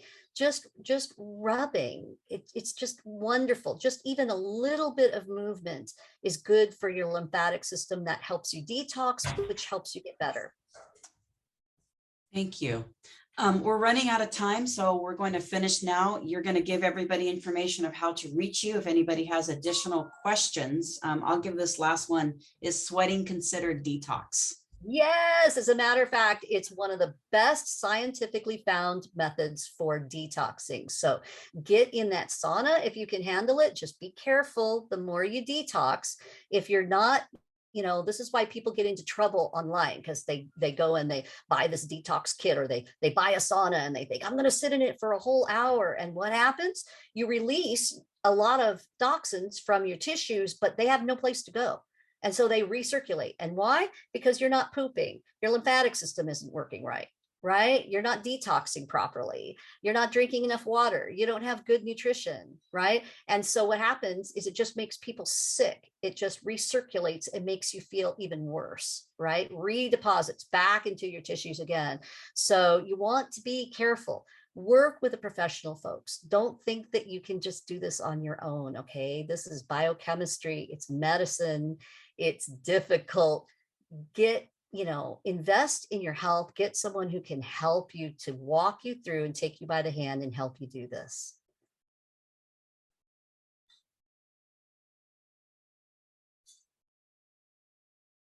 Where'd Tina go? Tina forgot to, I thought she unmuted, but she didn't. I want to say thank you very much. There's so many great comments that are being put in the chat box, and I'm going to make sure I copy and paste them into the message so you can see all the sweet things that people are saying, including somebody saying that she's a part of your program and is doing very well, and that you're a very sweet and caring person. And a lot of just saying thank you, lots of great information. So again, thank you so much. This is something that our members have been asking. They wanted a good understanding of what functional medicine is. And I know that you and I had a lot of talks about making sure that this information was vetted, because I have a lot of respected rheumatologists that want to make sure that their patients are being taken care of to the best of their ability if somebody else is going to come into their treatment program. So I appreciate everything that you brought to us today, and you'll be sending your information and people can reach out to you directly. So thank you so much. Thank you, Tina. Thank you, everybody.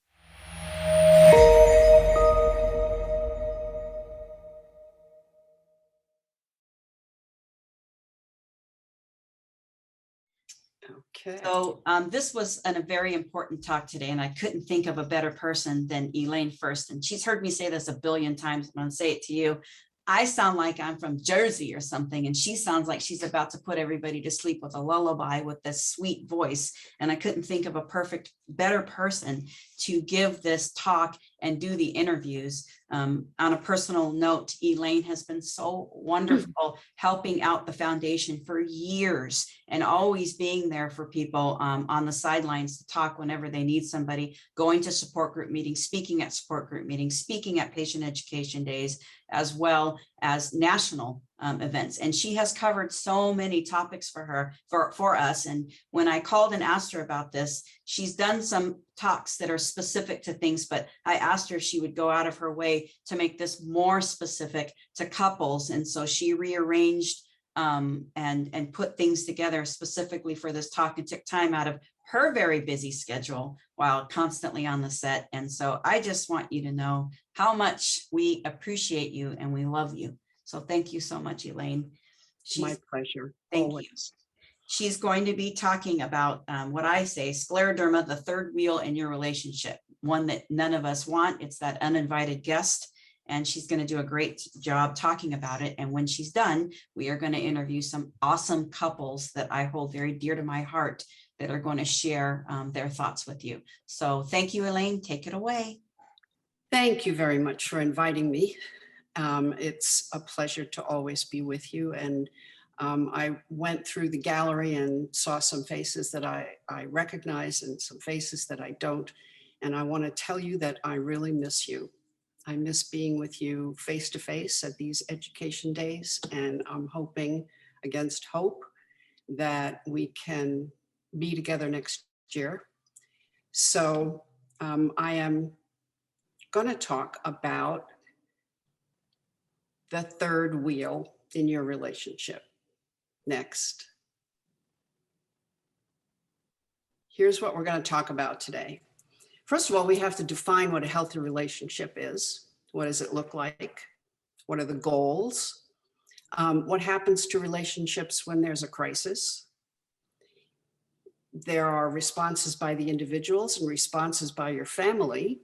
And by family, I not only mean the people that are related to you by blood, but also that you've chosen to be members of your family. How can the people in a relationship cope? Well, of course, that's what we're here to learn. But I think the other things are the baseline for, and the foundation for what we're going to talk about with coping. And then we're going to talk to these folks and ask them how they coped with scleroderma. Next. Well, here are some basic definitions. I was a nursing school, college professor for so many years. I just have to start with this because, as you teachers know, you've got to start from the same place. So we're going to talk about some basic definition. A relationship is the way in which two or more concepts, objects, or people are connected. And it's the way that they're connected that we're talking about today. Chronic illness is an illness that lasts for a year. I listened to most of what Dory was saying, and there are lots of definitions of chronic illness. And this is the simplest one I can find. Typically, chronic illness can't be cured, but is often, sometimes treatable and manageable. And scleroderma is one of those. It also comes and goes. It never goes away. but it gets better and then it flares and then you treat it more and then it goes back to stability, hopefully. And so what's coping? Now, the first time that I looked up this term, I came up with a website that was discussing the tiles on a roof that helps to move the water away from the house. So that's what coping is. And I couldn't even manage to put that together with a relationship. So coping in a relationship is investing the effort to solve personal and interpersonal problems in order to try to master, minimize, or tolerate life's difficulties. And that's the positive way of coping. And I think that's also part of the definition of a team. So a person who is in a relationship is trying to get through life in a positive way, generally. Next.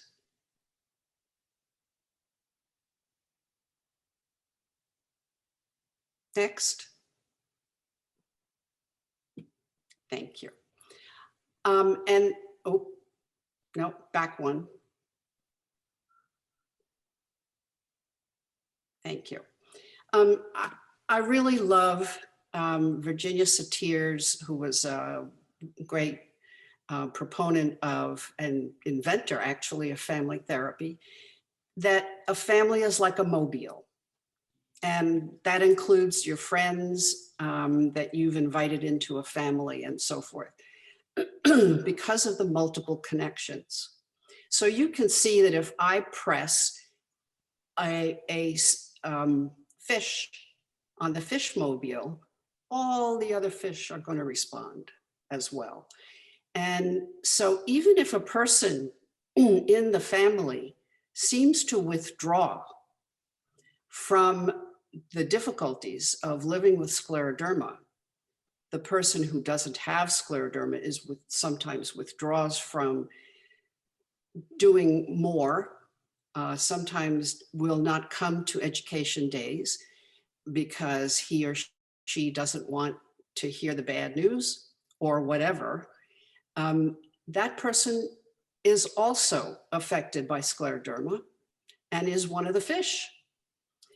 People don't often think of that. Everyone is responding in their own way to what's happening to the patient or the person who is having troubles. Next.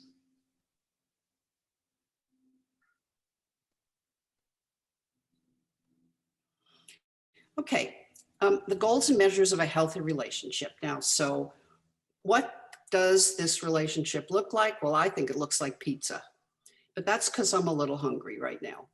In any case, the slices in there are labeled and there are definitions underneath. And I think that since you can have access to this, right, Tina, you can send anybody who wants this lecture a copy of this, correct? Absolutely. If you email Tina, she will send it on to you. You can see this as kind of a little evaluation of the relationship you're in. But I want to emphasize that these are the ideal. So no relationship is going to be perfect in all these ways. Some relationships are better at honesty than others. Some are better at cooperation. Some are better at safety. There might be one person in the relationship who's better at honesty and one person that's better at cooperation. So you need to look and see together, hopefully, where you are on the slices. Relationships that have most of these are successful. Relationships that are working on these slices together are also successful. Just the fact that a person will say, I understand what's going on, and I will raise the thermostat in this house to a level that's uncomfortable for me, Dominic, but comfortable for you. That is such wonderful support. So if you're working on these slices together, you're also successful. And note that respect holds them all together. Big deal, respect, but I'm going to talk a little bit about that with our couples panel. Next.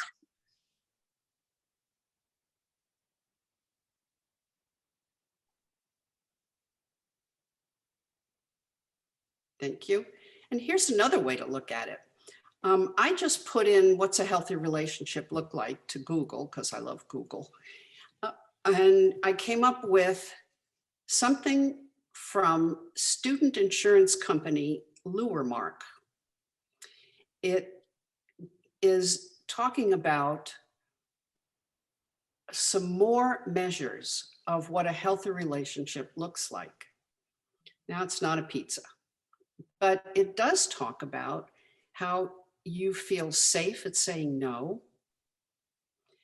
and you can safely express a different thought or opinion than your partner without feeling fear or shame. And your partner is honest, and you are treated with kindness and respect.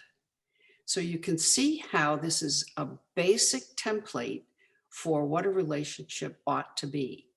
You can use this as well for an evaluation of what's going on in your own relationship.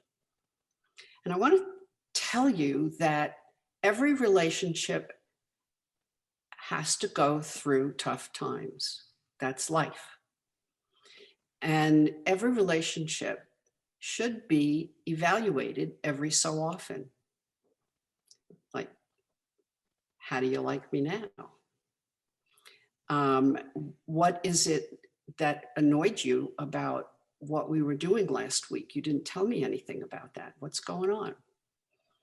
Or I remember when we were first married, when we first got together, and this is what you said to me, and this is what we've been working on ever since. How are we doing? The evaluation part of a relationship sometimes gets forgotten. I remember that we had a couple of our friends who got married in their 50s, and they were going to go through the marriage counseling thing at their church. And they came back to us and talked about all the different questions. And Dan and I asked them for a copy of that. And we went through it too. And it was very interesting. We still go back to some of those questions every so often, sometimes just for reassurance, sometimes to learn more. But this is probably one of the most important relationships that you have. So it's worth the time and worth the effort. And sometimes it can be really fun, and sometimes it can be painful, but it's worth it. Next.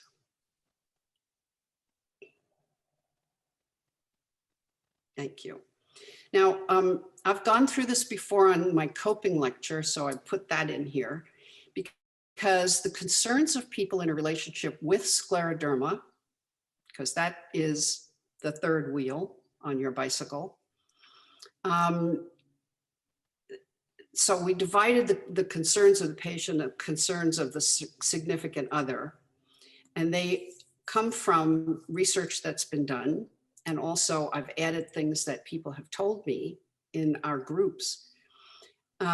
So we have concerns of the patient, concerns of the SO, and you can see that, for example, one of the patient concerns is being as independent as possible. And one of the SO concerns is helping to reduce pain and disability. Being independent and helping sometimes is a conflict, because those of us that are older notice it as we get out of a bus or as we get out of the car. People are always trying to help us. And sometimes we don't want to be helped.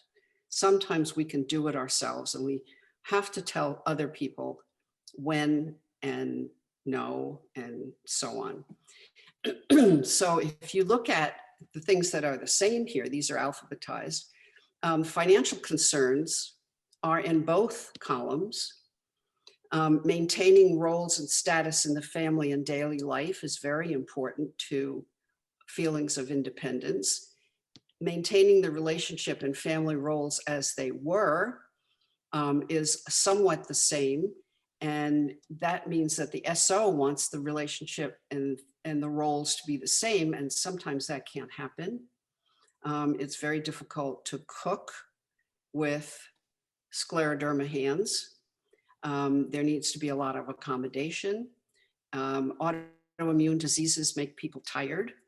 And some days after you've gone to a movie and dinner, you're going to be sometimes tired the next day, and you won't be able to do all the stuff that you usually do on that day of the week. So there is a conflict brewing there, and that needs to be dealt with. People are worried about the possibility of death and whether or not a bad lung function status is going to be a problem soon, whether or not some of the other symptoms are going to come back in the worst form. So the possibility of death also underlies a lot of different kinds of chronic illnesses, and especially since scleroderma can be very critical and difficult. Both people are worried about the reduction or stabilization of pain and disability. And this is where fighting for the patient and advocating with the doctor, government, ordinary activities often comes in for the SO. I think I have never seen such fervent passion in people as I have seen on boards that have the husbands of scleroderma patients on them. This is an outlet for them to get angry at scleroderma and try to do something about it on behalf of their loved one. This is very often what moves an organization forward, and very often does not. So I have always been extremely impressed by the amount of passion that's involved there. In addition, the doctors on boards, on medical advisory boards, are also very passionate, and they stay for a long time. And so they're part of that family group, I think. So those are the concerns for couples in a relationship, and you can be talking about these things with one another, because sometimes you don't know what the other person is concerned about, especially if you're at the beginning of your scleroderma journey. Next.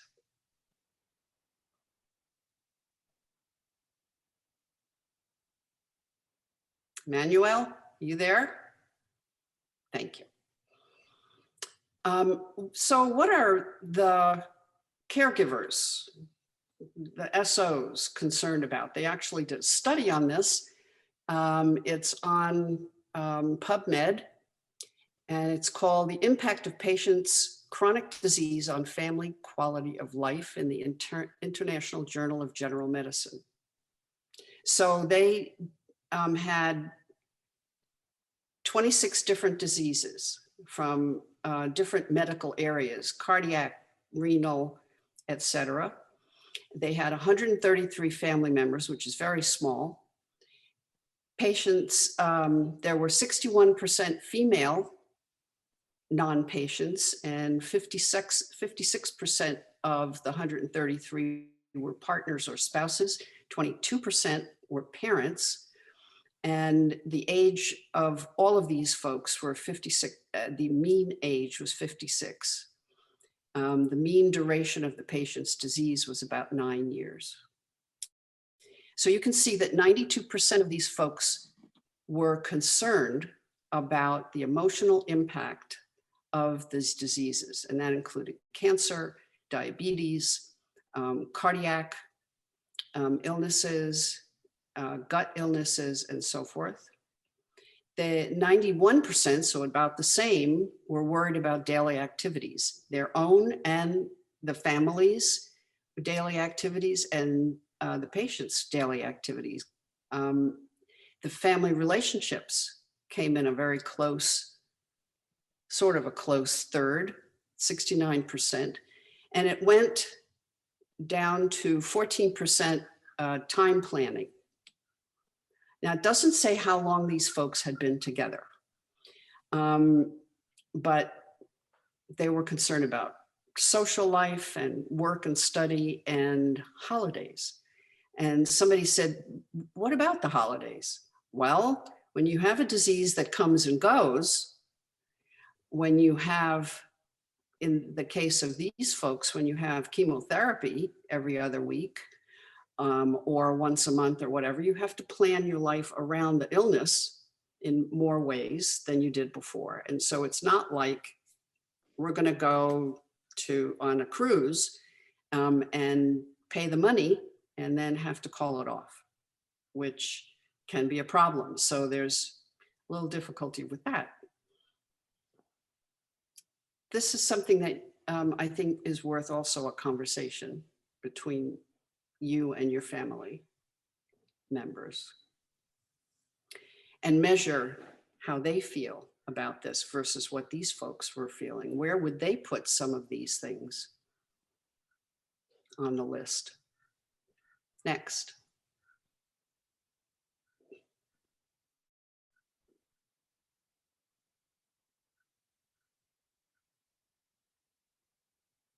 Next.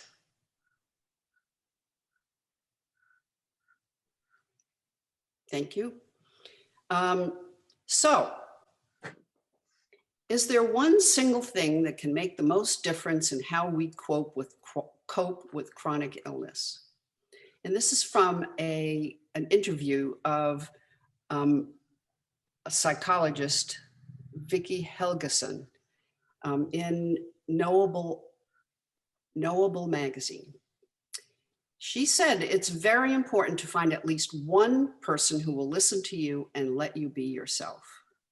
Well, isn't that a good idea for living a good life? They've also done studies. Women and girlfriends are very helpful to each other.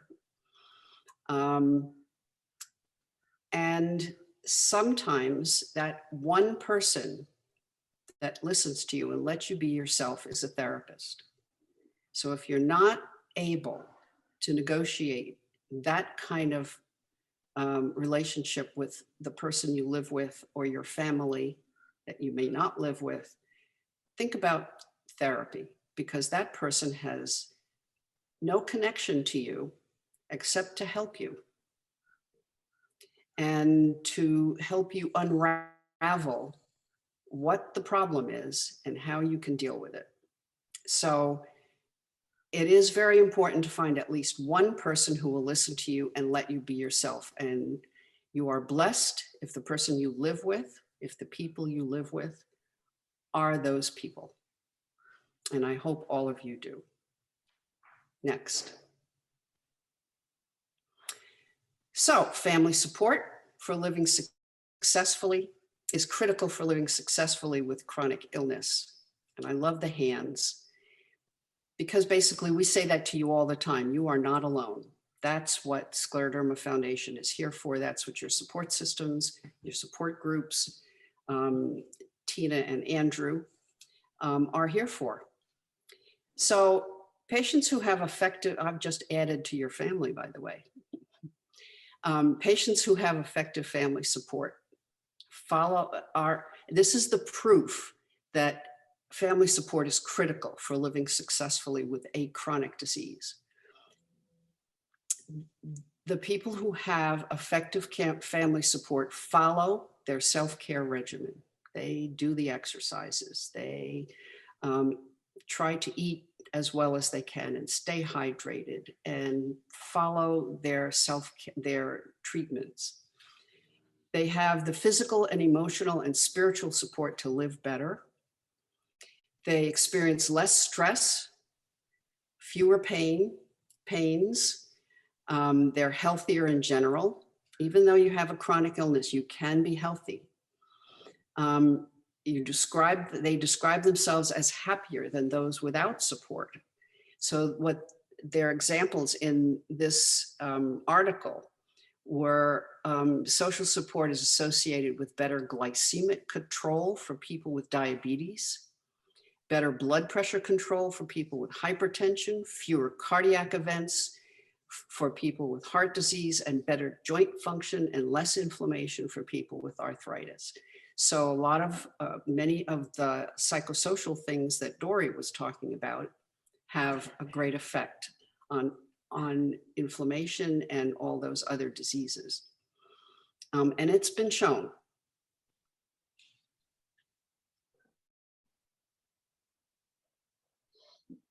Okay, thank you, Emmanuel. You read my mind.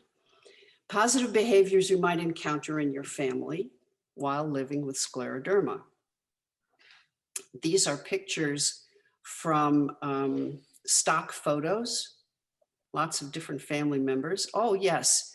And the person sitting under the umbrella is my sister, who is living well with her husband, Chris, and she has a little grandchild right over there, my great nephew, Cody. And my sister is living with 2 hips that need some revision, a bad knee, and back pain. And you see the face. She babysits for Cody once a week, twice a week. And she's one of the happiest people I know. And I love her dearly. So I included her, probably just because I wanted to see her face, because she lives in San Francisco and I miss her. Positive behaviors are things like seeking clarification and definitions of the disease and its treatments. That's one of the reasons that people show up to Education Day, and it's a wonderful coping mechanism. Comforting one another, identifying areas of difficulty, being honest with one another, seeking experienced professionals and patients who can be resources, withdrawing for a time to take stock of what's happening. Withdrawal is not necessarily a negative behavior. Sometimes people, especially those of us who are a little introverted, can escape from the noise in a family, or the noise on the television, or the noise in their hearts, and just sit and withdraw and be quiet, maybe cook, maybe do something that's very calming for them, sitting out in nature. Withdrawing for a time is the operative phrase, because if this person can't be around people at all, then there is a problem.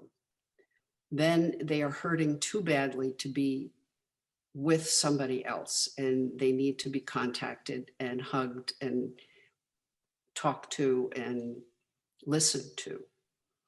So withdrawing can be very helpful, especially at the beginning when you're shell-shocked and saying, oh my God, what do I have?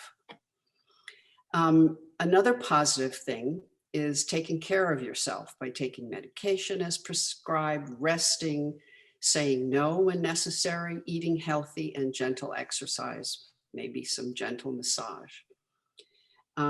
New diagnosis means more intense adaptation. So when you've got something that you don't know what's coming next, you need some help from others to help you, tell you what's going on maybe, and also to figure out ways of dealing with opening a door. How can you adapt that door? Maybe you need an occupational therapist to help you with your hand function.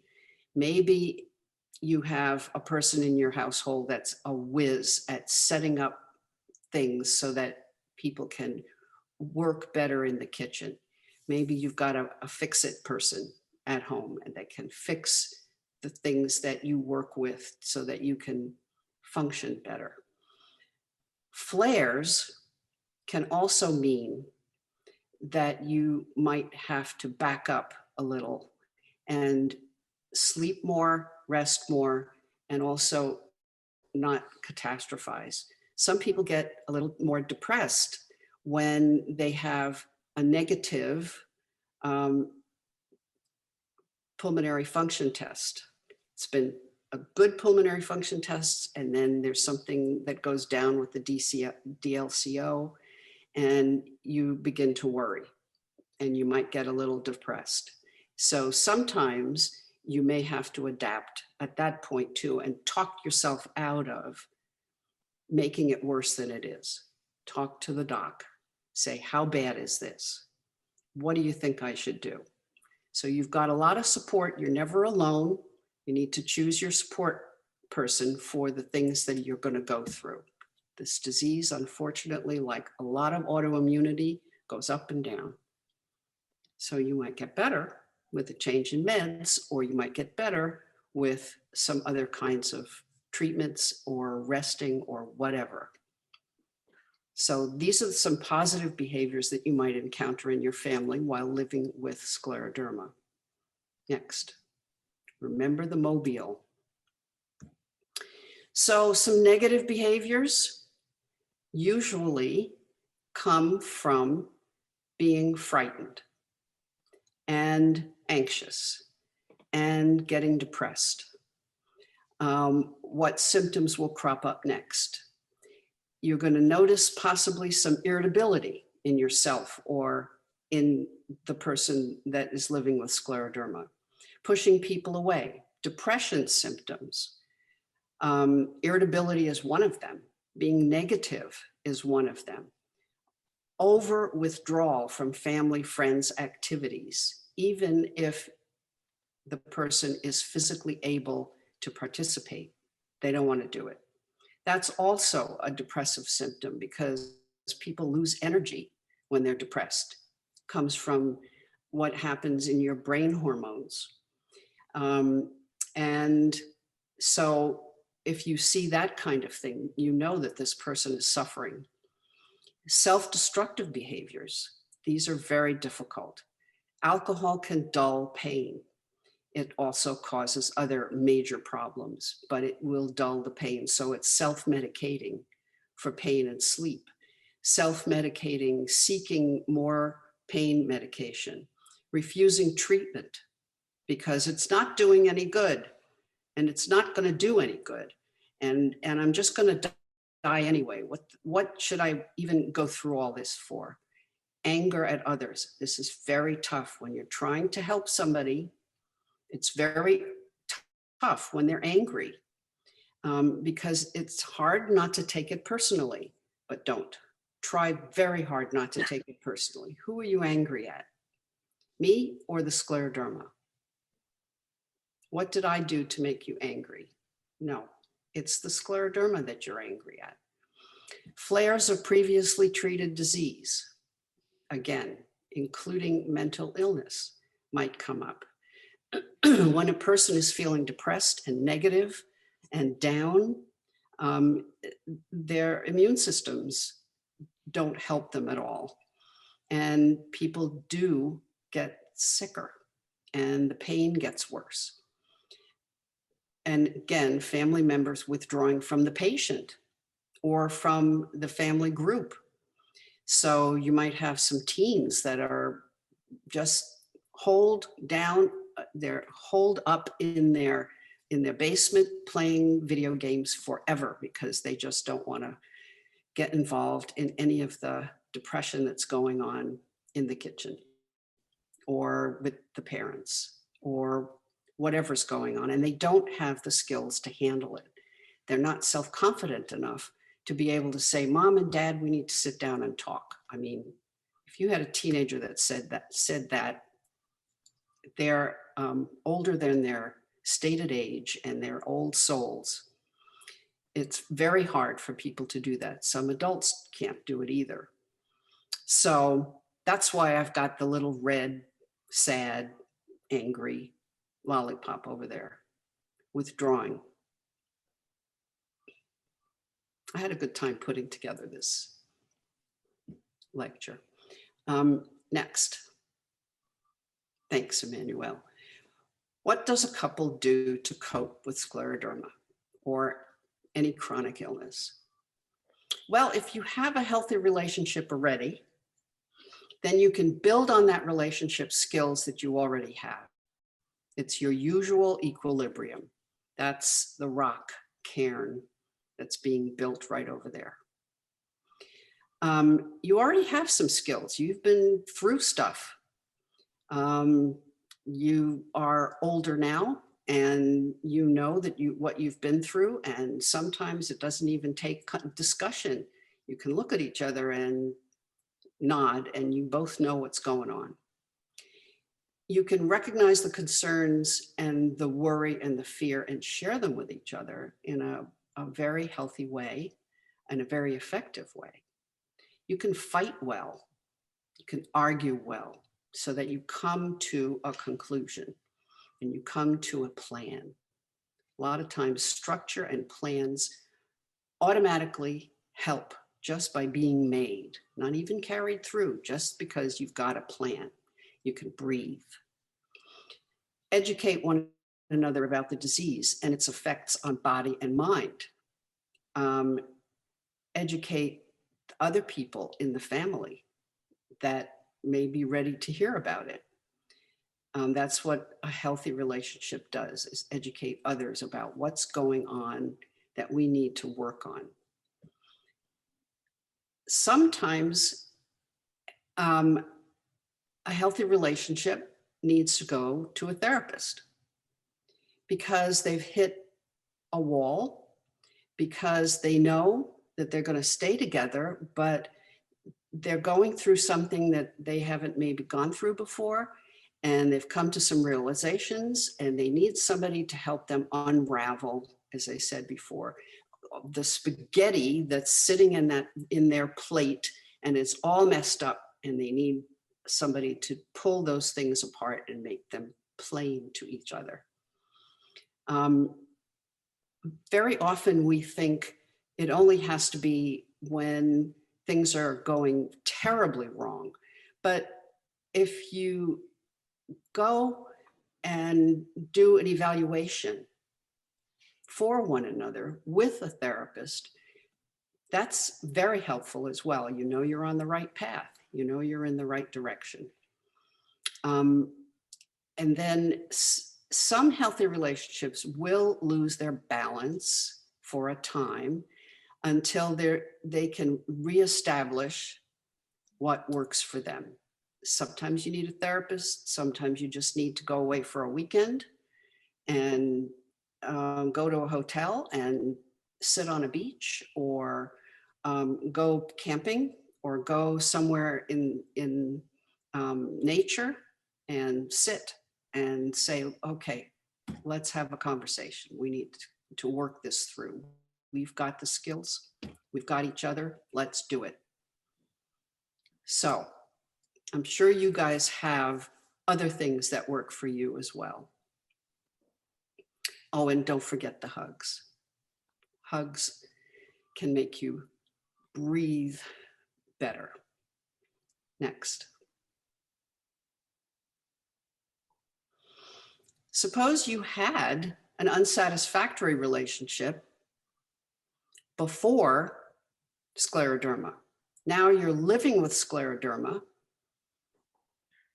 and you recognize that you haven't got some skills here to work together. It can be very daunting. Both of you can feel very alone, and whoever else is in your family can feel confused and having difficulties understanding what's going on, can blame themselves for things. But no relationship is perfect. Your patterns of communication can always be improved, and there will always be something you haven't said to each other because of fill in your blanks.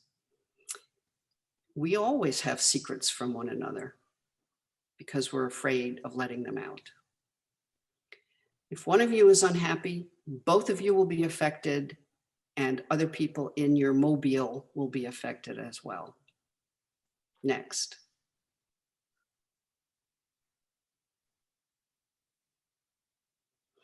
So, we go back, sometimes this is what this might be for.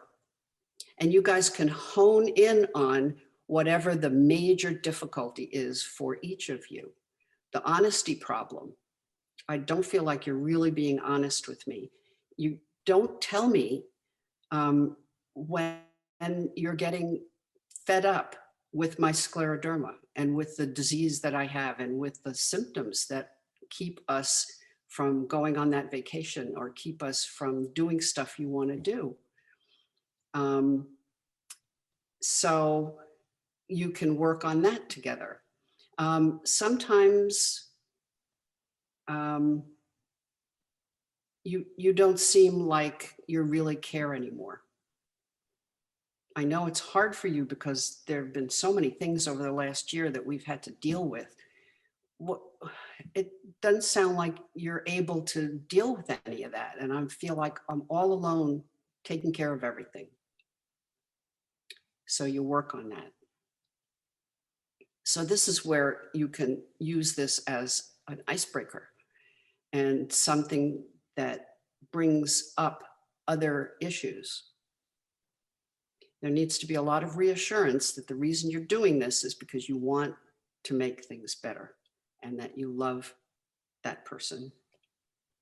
Whoever it is, could be the patient, could be the caregiver. Next.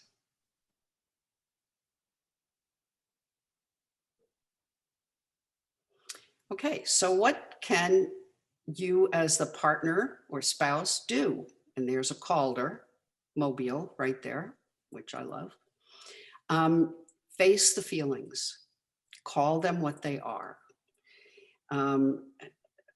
Not to make a generalization, but I think men are not as practiced at emoting as women are.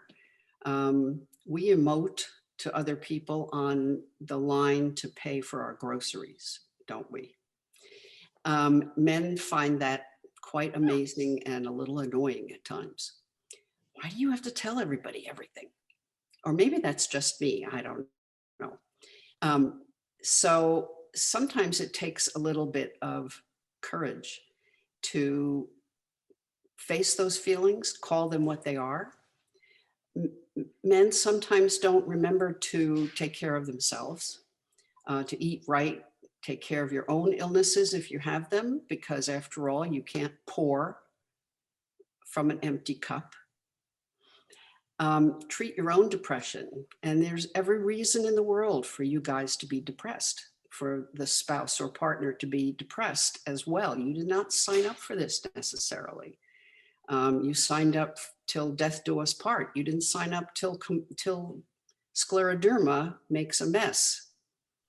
So treat your own depression, talk therapy, couples, family therapy, exercise, antidepressants if necessary. Antidepressants also can be very helpful to any pains you might have, if that is something your doctor agrees with.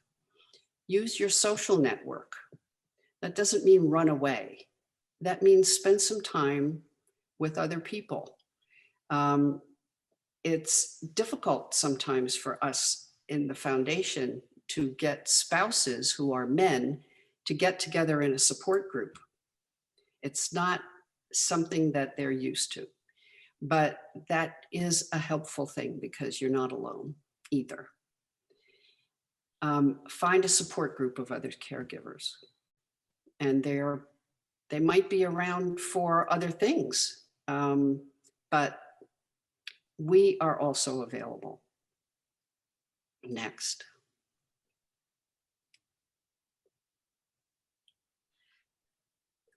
So what can the person who has the disease do?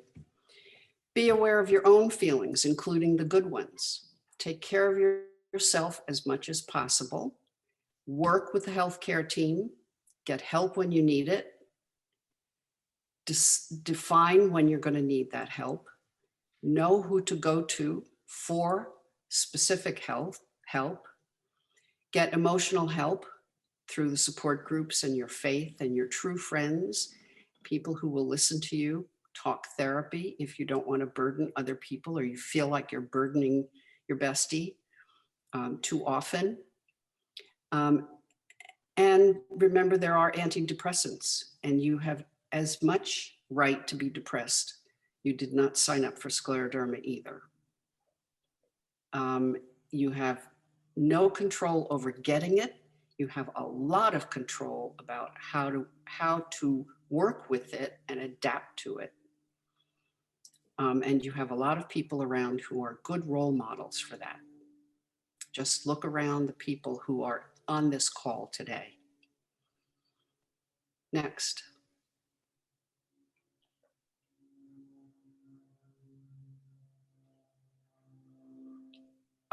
Can anybody play the notes of those birds?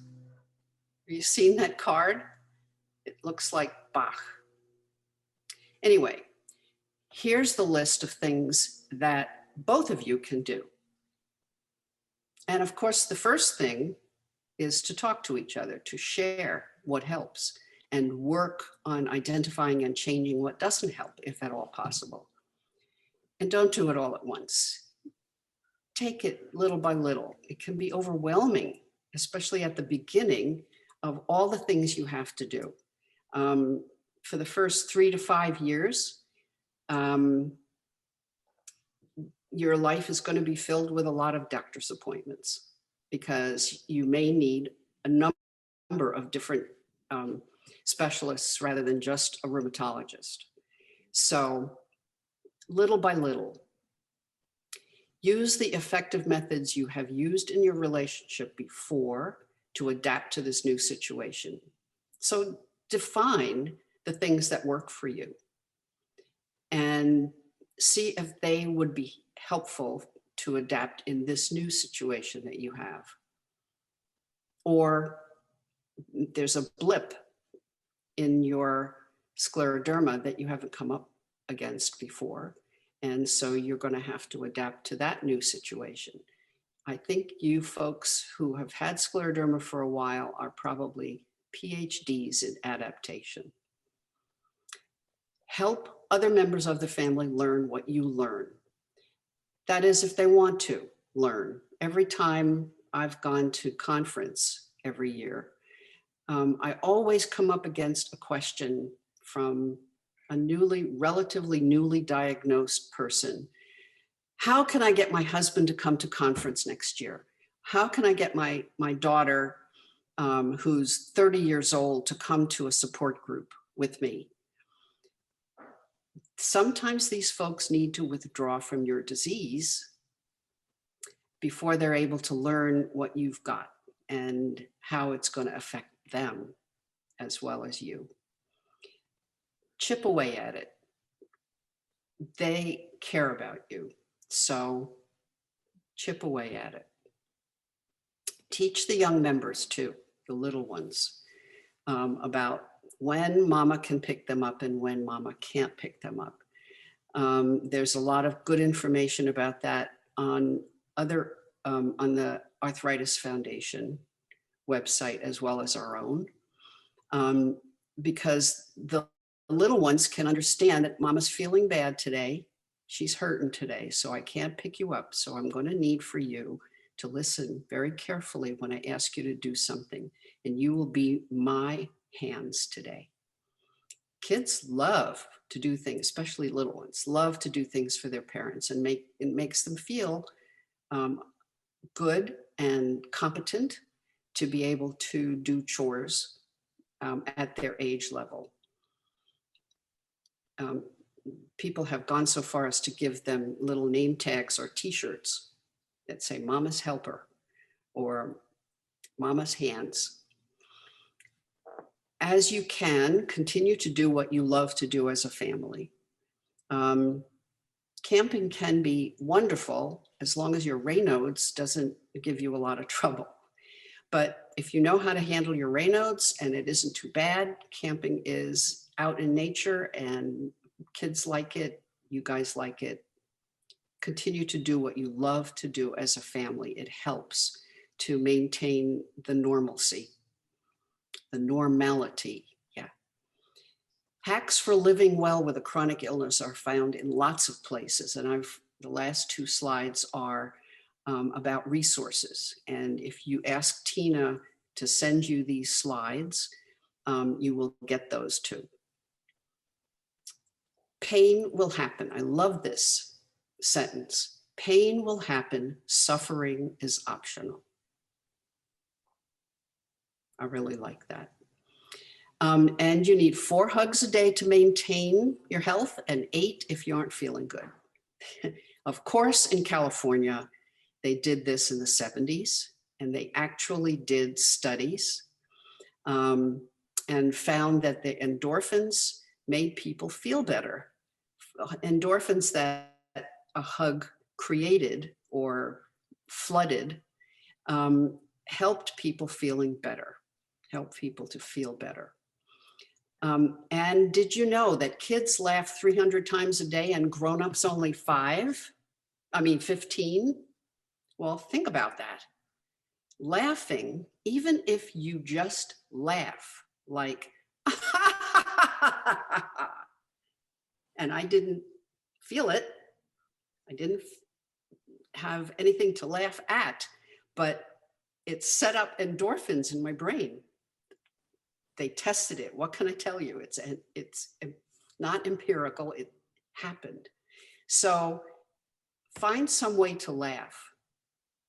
Watching a comedy special on Netflix, or somebody up at the Evergreen chapter used to, when she was feeling terrible, she would lie on the couch all day and watch the Three Stooges and laugh and feel better. So find a way to smile and laugh, because it will give you some endorphins as well. Next.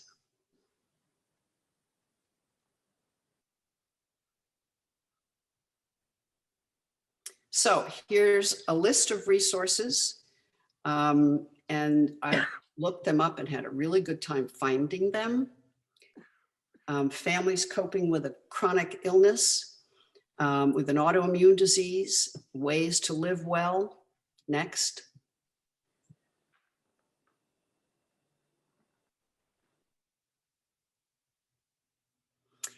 "10 tips for supporting a friend or a loved one." And they're all there. Oh, I think I put Joy Selleck twice. And there might be another one. Next.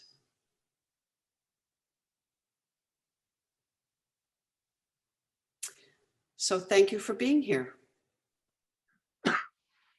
And I have a little bit of time for any kinds of questions.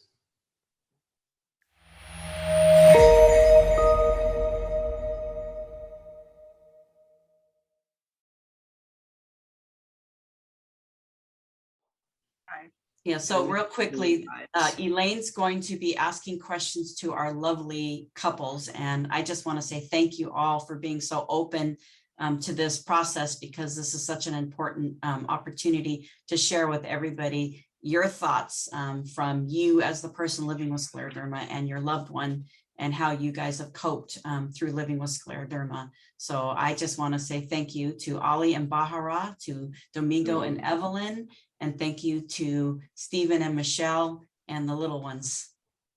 They will always add a lot. Hi, David. Okay, take it away, Elaine. Okay. Good morning. And I also want to shout out to Helen Golston, that I've only seen on Facebook for the last 5 years, and to Penny and to Kelly, Brian, because I miss you guys. I just wanted to tell you something that I looked up that says a married woman diagnosed with a serious disease is 6 times more likely to be divorced or separated than a man with a similar diagnosis. which is why I call the husbands that hang around and the wives that hang around angels. And I swear to God, we're going to be getting angel pins for you guys. Among study participants, the divorce rate was 21%, which is pretty low. It's way low than the average for seriously ill women and 3% for seriously ill men. So the wives hang around, but the men don't. Chronic illness in marriage is like a third companion. Well, think about that. Your spouse brings home another person, and this person is not nice. So this is the reason that there is strain. Besides, it's a very complicated situation. Having done therapy myself for other people, doing therapy with one person is complicated enough because they bring with them all of their family issues and whatnot. Two people is not double, it's 4 times more complicated. So when you're talking about the marriage that you have created and are keeping at a very functional level, at a loving level, you guys are doing incredible. Anybody who can go through scleroderma and stay together, and I'm talking to everybody up there who is married, needs a medal. It's a complicated thing. Now, I'd like you to, since Tina introduced you with your names, I think folks need to know how long you've been married. So Bahara, can you tell us how long you and Ali have been married? Sure. First, I just want to say sorry for my voice. I tried so hard to get my voice for today. And I would like to thank you for having me today. Sure. When I diagnosed in 2012, we were married for more than 6 years. And right now we are together for almost 18 years. Fabulous. Yes. And so that's 12 years with scleroderma. Exactly. Okay. Evelyn and Domingo, how long have you been married? We've been married 43 years. 43 years. And yeah, and I was diagnosed about 30 years ago, 32 years ago, something like that. And looking fabulous, I must say. That's a great color for you. Stephen and Michelle, you got married while Stephen was being diagnosed, right? Sure. Couple years after. Yeah, shortly after. Shortly So after. we've been married 12 years, and I was diagnosed in 2008. So 2 years later, Yeah, we were 2 years. married. Okay. Which is very interesting. Because but being a nurse, you sort of knew about scleroderma? No, I remember Googling it. I did not know about scleroderma until after I was introduced to him. Okay. And so why did you marry him? Look at this. I mean, come on. Well, besides his being cute. Okay. I mean, what? Well, I can give you a quick. I fell in love with him. My best friend, my childhood best friend, had told me about him when he was sick, off work. When he was first being diagnosed, when he was sick, off work, he had a girlfriend, and I'm like, no, thank you. And then she told me about him again as soon as they broke up, and I still was, not interested at all. And then about a week before we met, she sent me a picture of her niece in Steve's arms. Steve was like kind of holding her niece and said, "Your future husband and your niece." I mean, her daughter. She calls her my niece. even though she's my best friend. So she sends me that picture a week before we meet, and I'm like, haha, funny. I know I'm a nurse, but I'm not, really, that's not really what I'm out there looking for, someone to take care of, for the rest of my life. Like that's, but then as soon as I met him, I realized why she was so persistent, as he's an amazing man. And it definitely was something that I had to, it was a reality. He had just gone back to work after being on, medical leave or a week before. Actually, the day we met, it was in the paper that he went back to work because he had a fight to keep his job. So we have that newspaper article, but he basically, I do think that was one of those things where it wasn't until I'm, knowing all those facts about him, it was actually him that I fell in love with. And I could, slowly, learn more. And so, yeah, it was because I fell in love with him for who he is, not for his scleroderma, but for who he is. Fabulous. Because that, I'm sorry if that was a shocking question, but I'm a nurse too. And, if I looked it up on Google, it would be like, whoa. Yeah. Right. But I see what you're saying. He's a magnificent human being. And the next question is, I know you guys wrote out painstakingly, you wrote out answers to these questions already, but we haven't got time for everything in all of it. So I picked out my own ideas about what people might be interested in.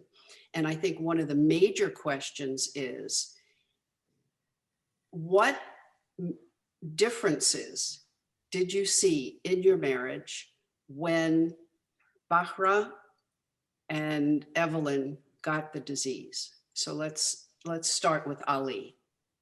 What difference was there in your marriage, in the relationship that you had with your wife once she got the disease? Once she got the disease, yeah, she was crying and so sad.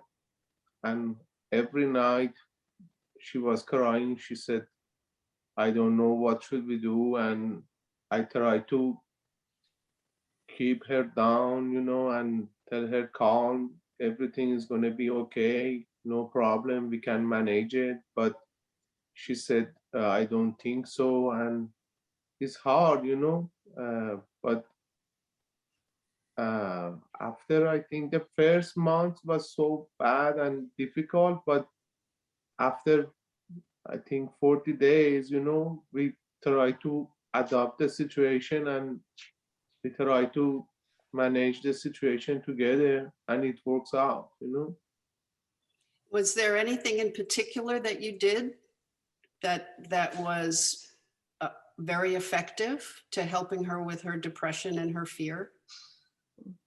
She was worried about kids and child, and she said, I cannot get pregnant or some of those stuff. I said, don't worry about that, and we're not thinking about that part right now. We're just thinking about you and your health. Let's get better, and then we can figure it out later. And she said, I don't know. And but yes, it was very sad, but thanks God, yeah, everything go back to normal.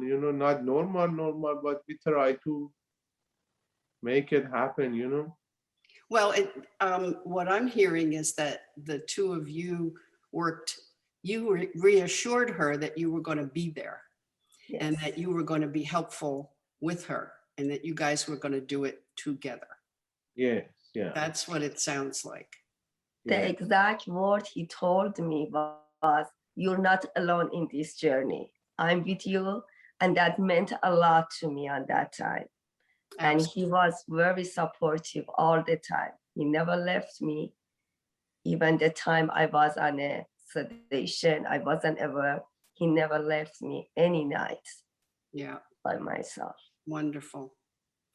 Angel wings, absolutely. Evelyn, how about you? What happened to, what was different in your marriage? After, I mean, you had been married for a while. Yeah, we were married for 11 years, I guess. When, I'm sorry? We had been married for about 11 years. Did you want Domingo to answer the question? Or, I mean, I can answer it. You know, one of the things that I think might have mentioned to you is that before we were married, he had Huntington's disease in his family. So I knew at that point that there was a chance that he would get Huntington's disease. And what I appreciated about him is how he treated his mother, who was the disease was well progressed by then. And so that's one of the reasons why I married him, because I saw how he treated his mother. And So I said, it's not just because he's so cute. yeah, that was See, right. That didn't come into play. But it's funny because then when I got scleroderma, and by the way, he eventually tested negative for Huntington's, but when the roles got reversed, it was kind of interesting because now he took care of his mother, but then, I mean, I almost assumed, okay, well, you did it with your mom. Now I never really questioned that he wouldn't be supportive. And we started going, oh, that's the other thing. We were going to support group meetings for Huntington's. And we saw couples split up. We saw what Huntington's did to a lot of couples. And so we were very conscious of that before I even got started. And so I think that was kind of in our minds. Wouldn't you say? I don't know if you... Yeah, I lost my grandfather, my mother, and my sister to Huntington's disease, and it's an inherited disease, and it's a dominant gene. So I had a 50% chance of getting it like my sister did, and so yeah, we went through lots of support group meetings with my sister and Evelyn, and you know, we saw the deterioration of people physically year after year after year, and so and I always figured I was the one that was going to be the problem. Sorry to use that word, but you know, in the family, be bringing the disease into the family, and so I had prepared maybe even before I met Evelyn, for that potential catastrophe. And so when it happened that Evelyn got diagnosed with scleroderma, and you know, we're both high school teachers. We taught at the same high school for pretty much almost our entire teaching careers, except for the first 2 years. So we're real connected, and so we were going to support each other one way or the other. If I would have been sick, she would have supported me. I know when she got sick, I supported her. Of course, that was something we never expected. We were, but we both prepared financially for the occasion for me, but we also prepared for her. I mean, but it was remote, that possibility. Yeah. And so anyway, that's kind of that I think that really helped was going through the years and years of support group meetings for Huntington's disease. Mhm. And anyway, So you definitely had the skills already. I mean, you were prepared. You had rehearsal. Mhm. Yeah. Have you, wait. So how did you adjust your relationship, Stephen and Michelle, for scleroderma? Or did you? Well, it was honestly, so we talked about it in one of the first conversations we had together. I mean, within the first 2 hours that I met her, I was already kind of talking about it. Just because it was... He was battling it at the time. So it was something he was dealing with And but what struck me was his attitude toward it, and that he wasn't going to let it. I mean, he has this, what do you say? Staying stoked with scleroderma. Just the, the attitude that I try and carry throughout all this.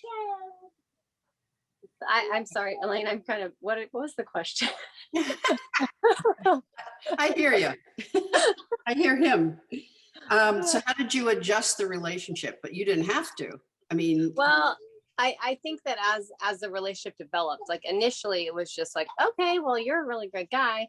And I really like you and you really like me. And so like we're dating, but I'm learning about scleroderma. He's still, goes to the doctor, does his thing. He didn't even know that you couldn't drink while you were taking methotrexate. And so I'm like, you shouldn't be drinking alcohol. And then, it comes to, well, are we allowed to, oh, well, when we get married, like, how does that work if you're on chemo? Like, that doesn't seem safe. And, so those sorts of things came up. And then come to the realization, like at that time, we wanted to get married. And then it's like, it's a real potential that we may not be able to have children. And so we had to adjust expectations. And so for me, I had to consider that, like, and for him, it was his reality. But I definitely, I do remember those, going through certain things.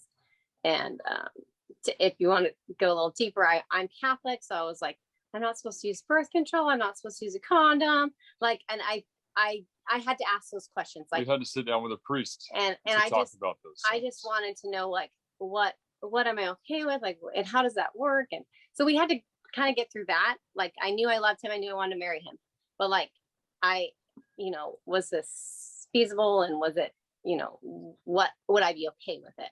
And I came to the conclusion that, even if we don't have kids, like, I still want to be with him. We can adopt if, but at that point he was improving a lot. So it wasn't like he wasn't, things were getting better for him. So it was easier for me because we could, you can answer like a little bit more in that. Yeah. Well, I think I think because she came into my life, a lot of things got better. And I say that because, even to today, she does my injections. She makes sure all my medications are filled. I really don't have to worry about a lot of the things that I was failing to do. Kind of like you talked about as a man, a lot of men with scleroderma, we don't take care of ourselves on a daily basis. I don't eat when I'm supposed to, all those things. And that's where she has really taken up, she has, an investment in me, and she's invested in me because I'm her husband. We have children, we love each other. So she takes care of a lot of those things. She does so many of those things so that I don't have to. And the things that I forget about, she's always there. Maybe not so he doesn't have to, but because he won't. Yes. You're no longer newlyweds. Yeah, but that is over the past 12 years of our marriage. That is what has truly helped me in my disease, in this disease, in this journey, more than anything, is that support that we've learned, that support has grown. And we've done that together along these 12 years, so in the beginning, it was kind of like, okay, she had to figure out what I was doing, how I was doing it, all the doctor's appointments, juggling all that stuff. But now we do all of those things together. And it has helped my scleroderma journey so much. Well, that brings it up because scleroderma is 75-25, right? 75% women and 25% men. And so I'm going to ask the women about how you were able to take care of Ali and Domingo with your scleroderma, or did he take care of you? Should I start? Whatever you want. Yeah. as Ali mentioned, first when I diagnosed, I was devastated. Yeah. I didn't have any clue what scleroderma is. I never heard this word before. And my dearest doctor Furst, when he diagnosed me with that, 3 times he said, I'm so sorry that I have to tell you, you have scleroderma, and up to this time, there is no cure for that. And at that time, I didn't have any clue how serious it can be. And I look at him and I smile. And I said, okay, doctor, I want to be the first one who cured. He laughed at me and he said, okay, high five. We are on the same page. I came home and I started Googling.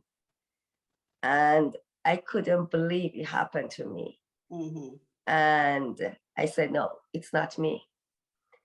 It won't happen to me. I'm so young. I have lots of plans for my future.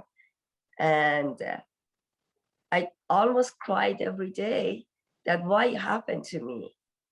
Until one time I sat by myself, and when I saw how Ali really works hard to make everything for me, to make me calm, I said, I have to accept it. I shouldn't be scared of.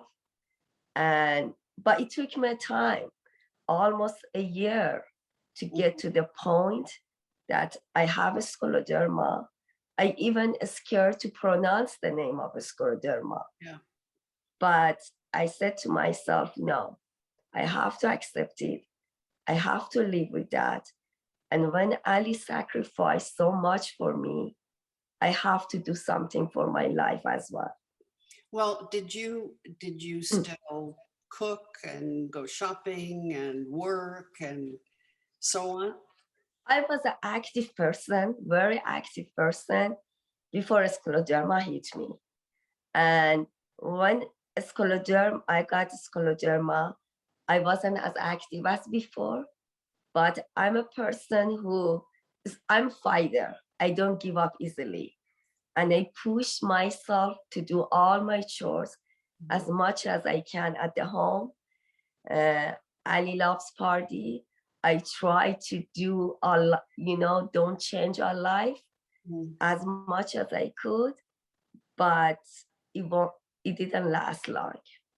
Yeah. It didn't last long. And for almost 2 years, I became a disabled person.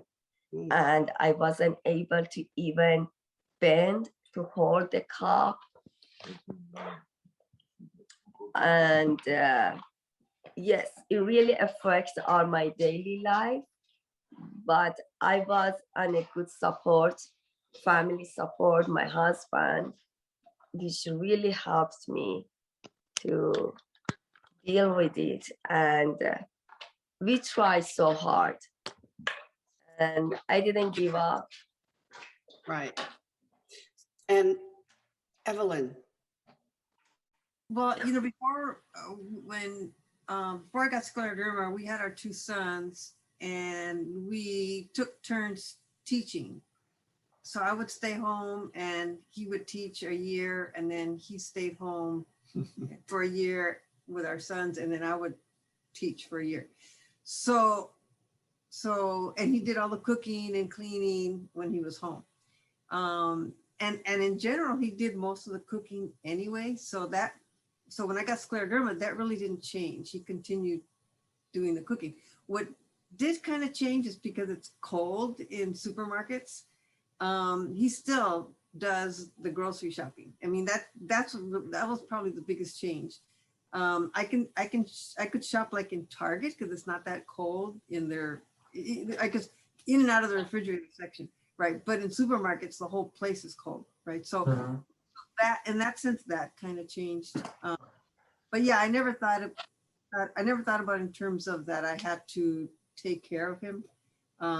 He was always an independent person anyway. Like I said, he cooked, he cleaned, he did everything around the house. So yeah, that wasn't a big change for us. So he's independent, but on behalf of the family. I mean, he's not cooking for himself. He's cooking for everybody.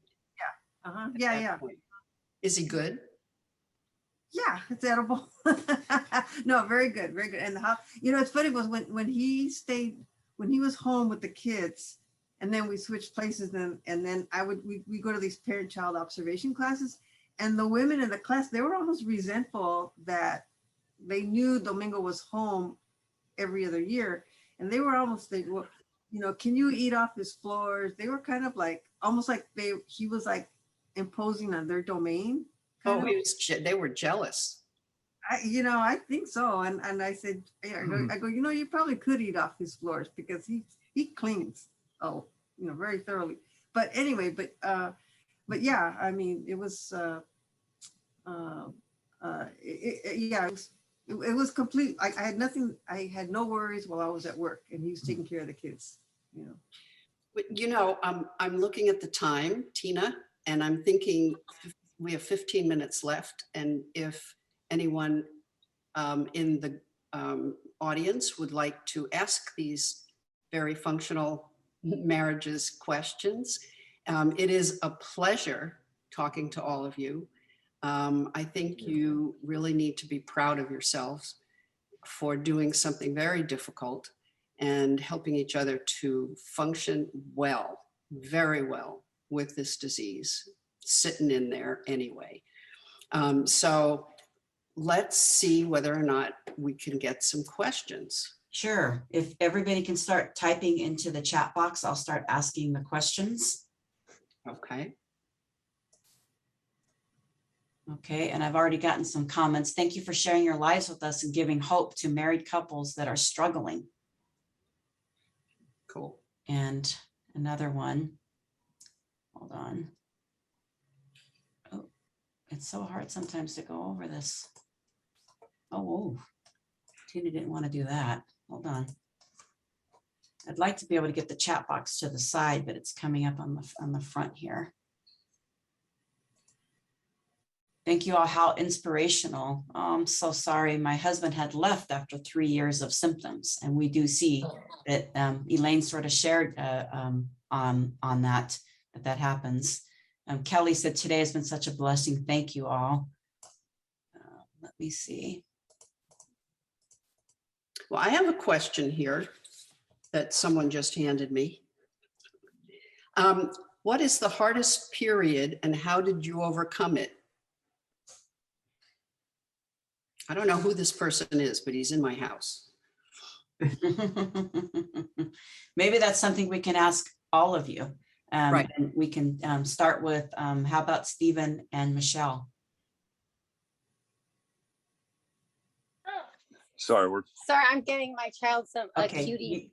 So I'm not sure what the question was. What was the hardest period and how did you overcome it? I think that I'll defer that to Stephen because I think I was there for the hardest period.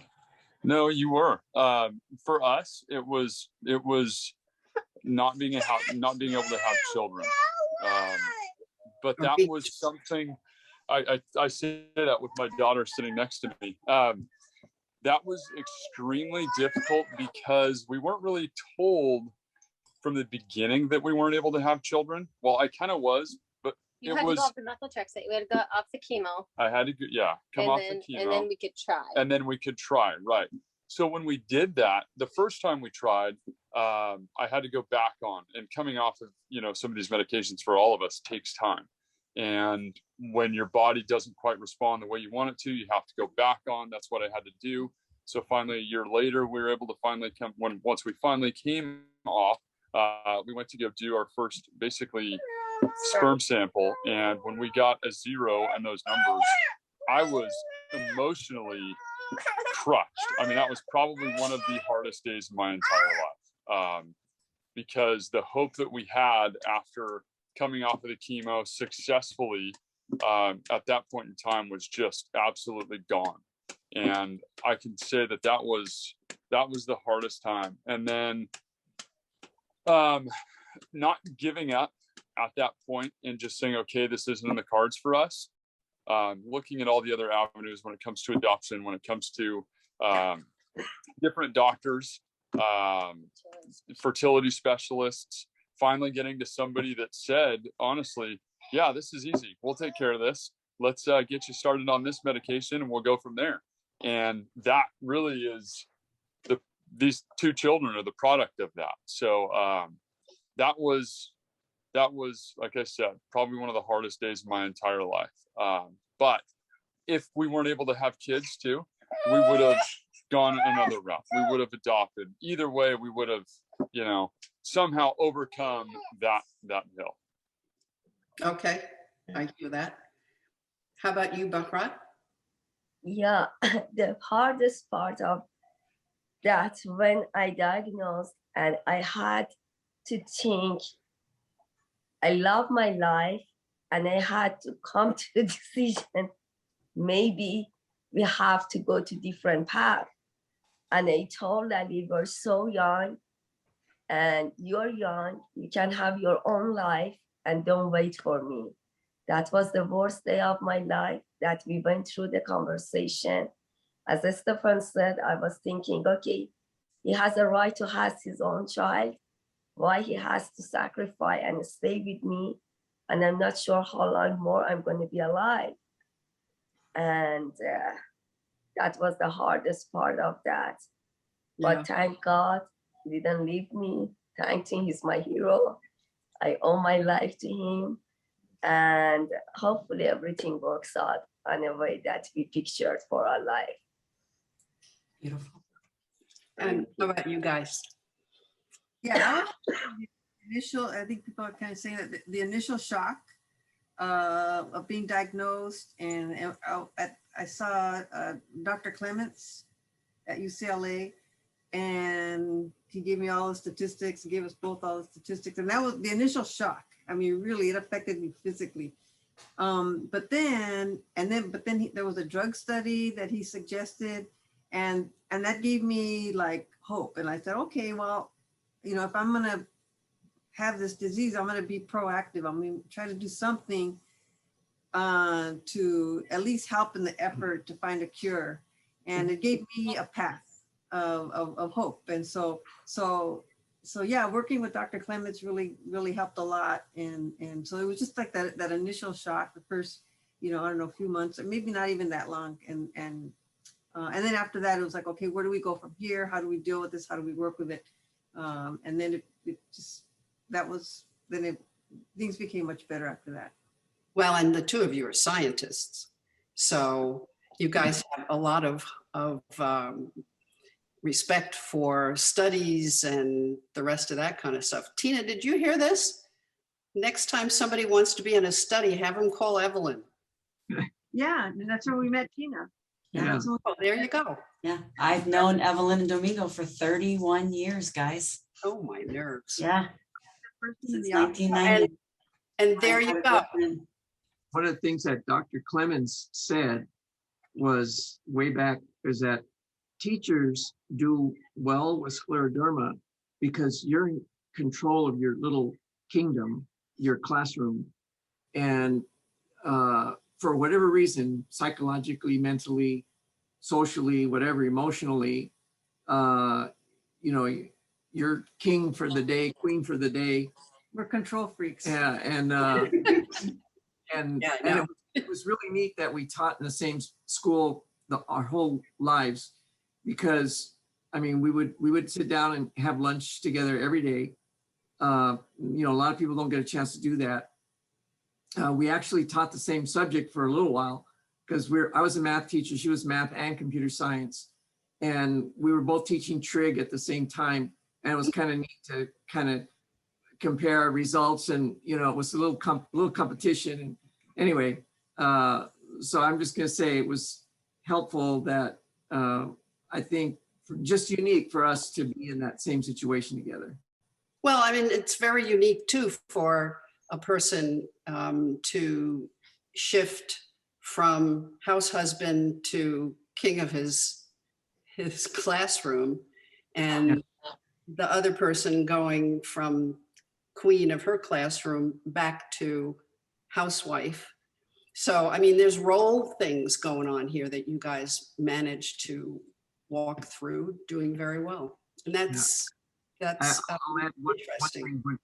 When I was home, the first time I was home for a year, our son was 1 year old, And I was home with him. He didn't talk at all. That was the hardest year of my life. Being home with a 1-year-old and no conversation. And I said in a newspaper article that every woman who stays home and raises her kids deserves a Congressional Medal of Honor. Yay. Well, we're giving out awards all the time on this little conversation here. I think all of you guys are fabulous. And I've seen, Tina, I saw other people weighing in and saying, my husband is my biggest supporter, and that talking to my husband is very important. My husband supported, encouraged, and motivated me for over 50 years. And it's lovely to hear the success stories, because we often point out the negative things. Yes. And I think that it's very important for people to hear that my mother used to say, love conquers all. Yes, and my favorite saying is that there is life after scleroderma, but there's also love after scleroderma. And that while maybe some people have a difficult time getting to the place of acceptance and learning how to go with the role changes, once you do, I just think it makes you stronger. And then you're such a beautiful support system, blessing and example to others that are living with the disease. And when you go to the support groups, you're able to share how you set that example. When I worked at UCLA and Stephen would come in, he always had such a shiny, bright personality and always made the best of the situations. And he shared that with others. And I always appreciated that about him. And some of the people on here that are single are chiming in. And one says, thank you for giving hope that as single ones will find an amazing spouse one day. To the spouses, you are angels on earth. To the warriors, I appreciate you all. Absolutely. Fabulous. Thank you. Yes. They're also thanking you, Elaine, for the great presentation. And here, I wish I had this kind of support during my 15 years of disability. And sometimes maybe this is what it takes to have this forum today, and hope that some of the couples that are listening today might try to, I don't know, change their perspective on how they come to the acceptance of the disease and how they can support one another. And Helene says, like all of you, my husband is my biggest supporter and caretaker. I couldn't do life without him. My entire family is incredibly supportive. And thank you, Elaine, for this forum. Nice. Yeah. And you. Well, I think it's very, very true that if you have a healthy relationship, that it's much more life affirming than not. And I'm hoping that anyone who has an abusive relationship or feels disabled by that relationship, that you will find someone to help you get out of it, because it's going to only make you sicker. And you don't have to be there if it's going to hurt you. So please talk to somebody. Meanwhile, would you guys please give each other hugs? Because you all deserve it. I always end, oh, sweet. Oh, love it. Do you think maybe all of you, the three couples, can you just say something that you want to tell our audience today from your perspective before we close? Would that be all right? And Stephen and Michelle, can we start with you? I think that honestly, and I know I've said this a million times before, but I really do. I hope everybody knows that your attitude, to me, my attitude is everything. And that reflects on my children and on my wife on a daily basis. The way I hold myself, the way I deal with all these things, they see it. And it's not just, it doesn't just help me, it helps them. So doing that for them and myself, and changing my attitude and trying to look at the positive things that we have, wherever they are, whatever they are, searching for those things sometimes when it's not easy. Yeah. Just like that right there, you know, a little wave from a child, whether it's yours or a niece or a nephew or whoever, looking at those things and the magic that they are helps my attitude on a daily basis. Absolutely. Make a can-do attitude means you're going to do something about whatever. Yes. And that's it. Yeah. So, Thank you, Elaine. What about you, Baharan Ali? Yes, I just want to say, as Stefan said, the positive attitude, it really helps me. I try to ignore my pain all the time and be positive. And what I learned to enjoy my life with all limitation. Just give myself time and accept it and enjoy every single of the minute of my life. And sometimes it's okay to be sorry for yourself, but I don't allow that sorrow feeling lingering. And I have to move on and accept it. And at the other hand, enjoy my life, which I'm doing all these few years with this, living with the scleroderma. And I would love to thank my wonderful, knowledgeable Dr. Furst that he saved my life, and I owe him a big time all the time. And I think it's really important, at the other hand, to be on the right hand of physician, which I'm thankful for that. And I owe my life to him. And thank you. Thank you. Thank you. And what about you, Evelyn and Domingo? Well, I have to say that thinking through these questions that you guys were asking us,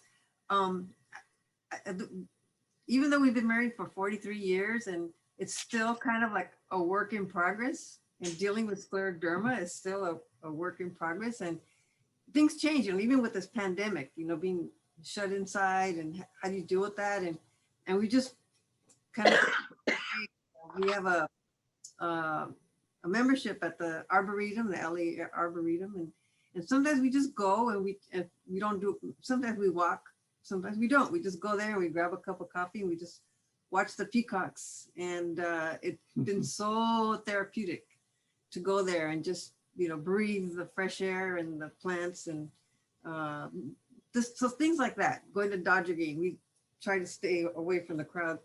But just little things like that have really helped us. absolutely. Well said.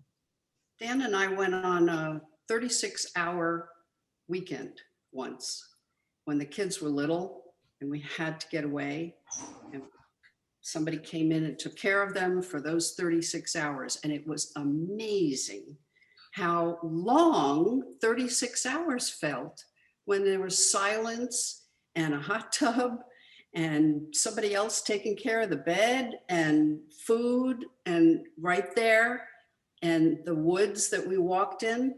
Amazing. It taught us so much, just 36 hours. So you're right, sitting down and watching peacocks. I like that. Perfect. Thank you. We really appreciate all three of you being, well, the three couples, I should say that better, bringing your personal views today. I know it's not always easy to do, and some people can never get to that place, but maybe can now as a result of what you've all done today. And we chose you all because of, we know the way that you try to live your best self, and you've all been so motivating, inspiring, and encouraging to us. And I couldn't be happier that you all participated today. So I just hope you know from our heart how much we appreciate you taking out this time. And we hope others can, continue to learn from you that, just, that touch, that hand, that stroke of the hair, just telling the person that you love them and that you're going to be there for them through thick and thin, and having those days that you maybe don't want to smile and they help you find your smile again. So thank you. And Elaine, again, thank you so much for your time, because I know that you were so busy while you were putting this presentation together for us today. So I hope everybody enjoyed this. I thought it was wonderful. It's so great to see everyone. We miss you all so much, and we look forward to having this opportunity to see each other in person. And Lynn, thank you so much for your great presentation. Dorinda, thank you so much for educating us on functional medicine. And we hope to see you all soon at one of our combined support group meetings so we can all just have time to talk with each other. And thank you for everybody putting such sweet comments and encouraging comments in the chat box. Ollie? Thank you, Tina. You did a Thank great you. job. Thank you. And so much. Emmanuel. Thank you. Thank you, Tina. Thank you so Thank much, you. for Elaine. having us. Thank you. Thank you, Great everyone. job, Thank you, Tina. Elaine. Thank you, Thank you Tina. so much. You're welcome.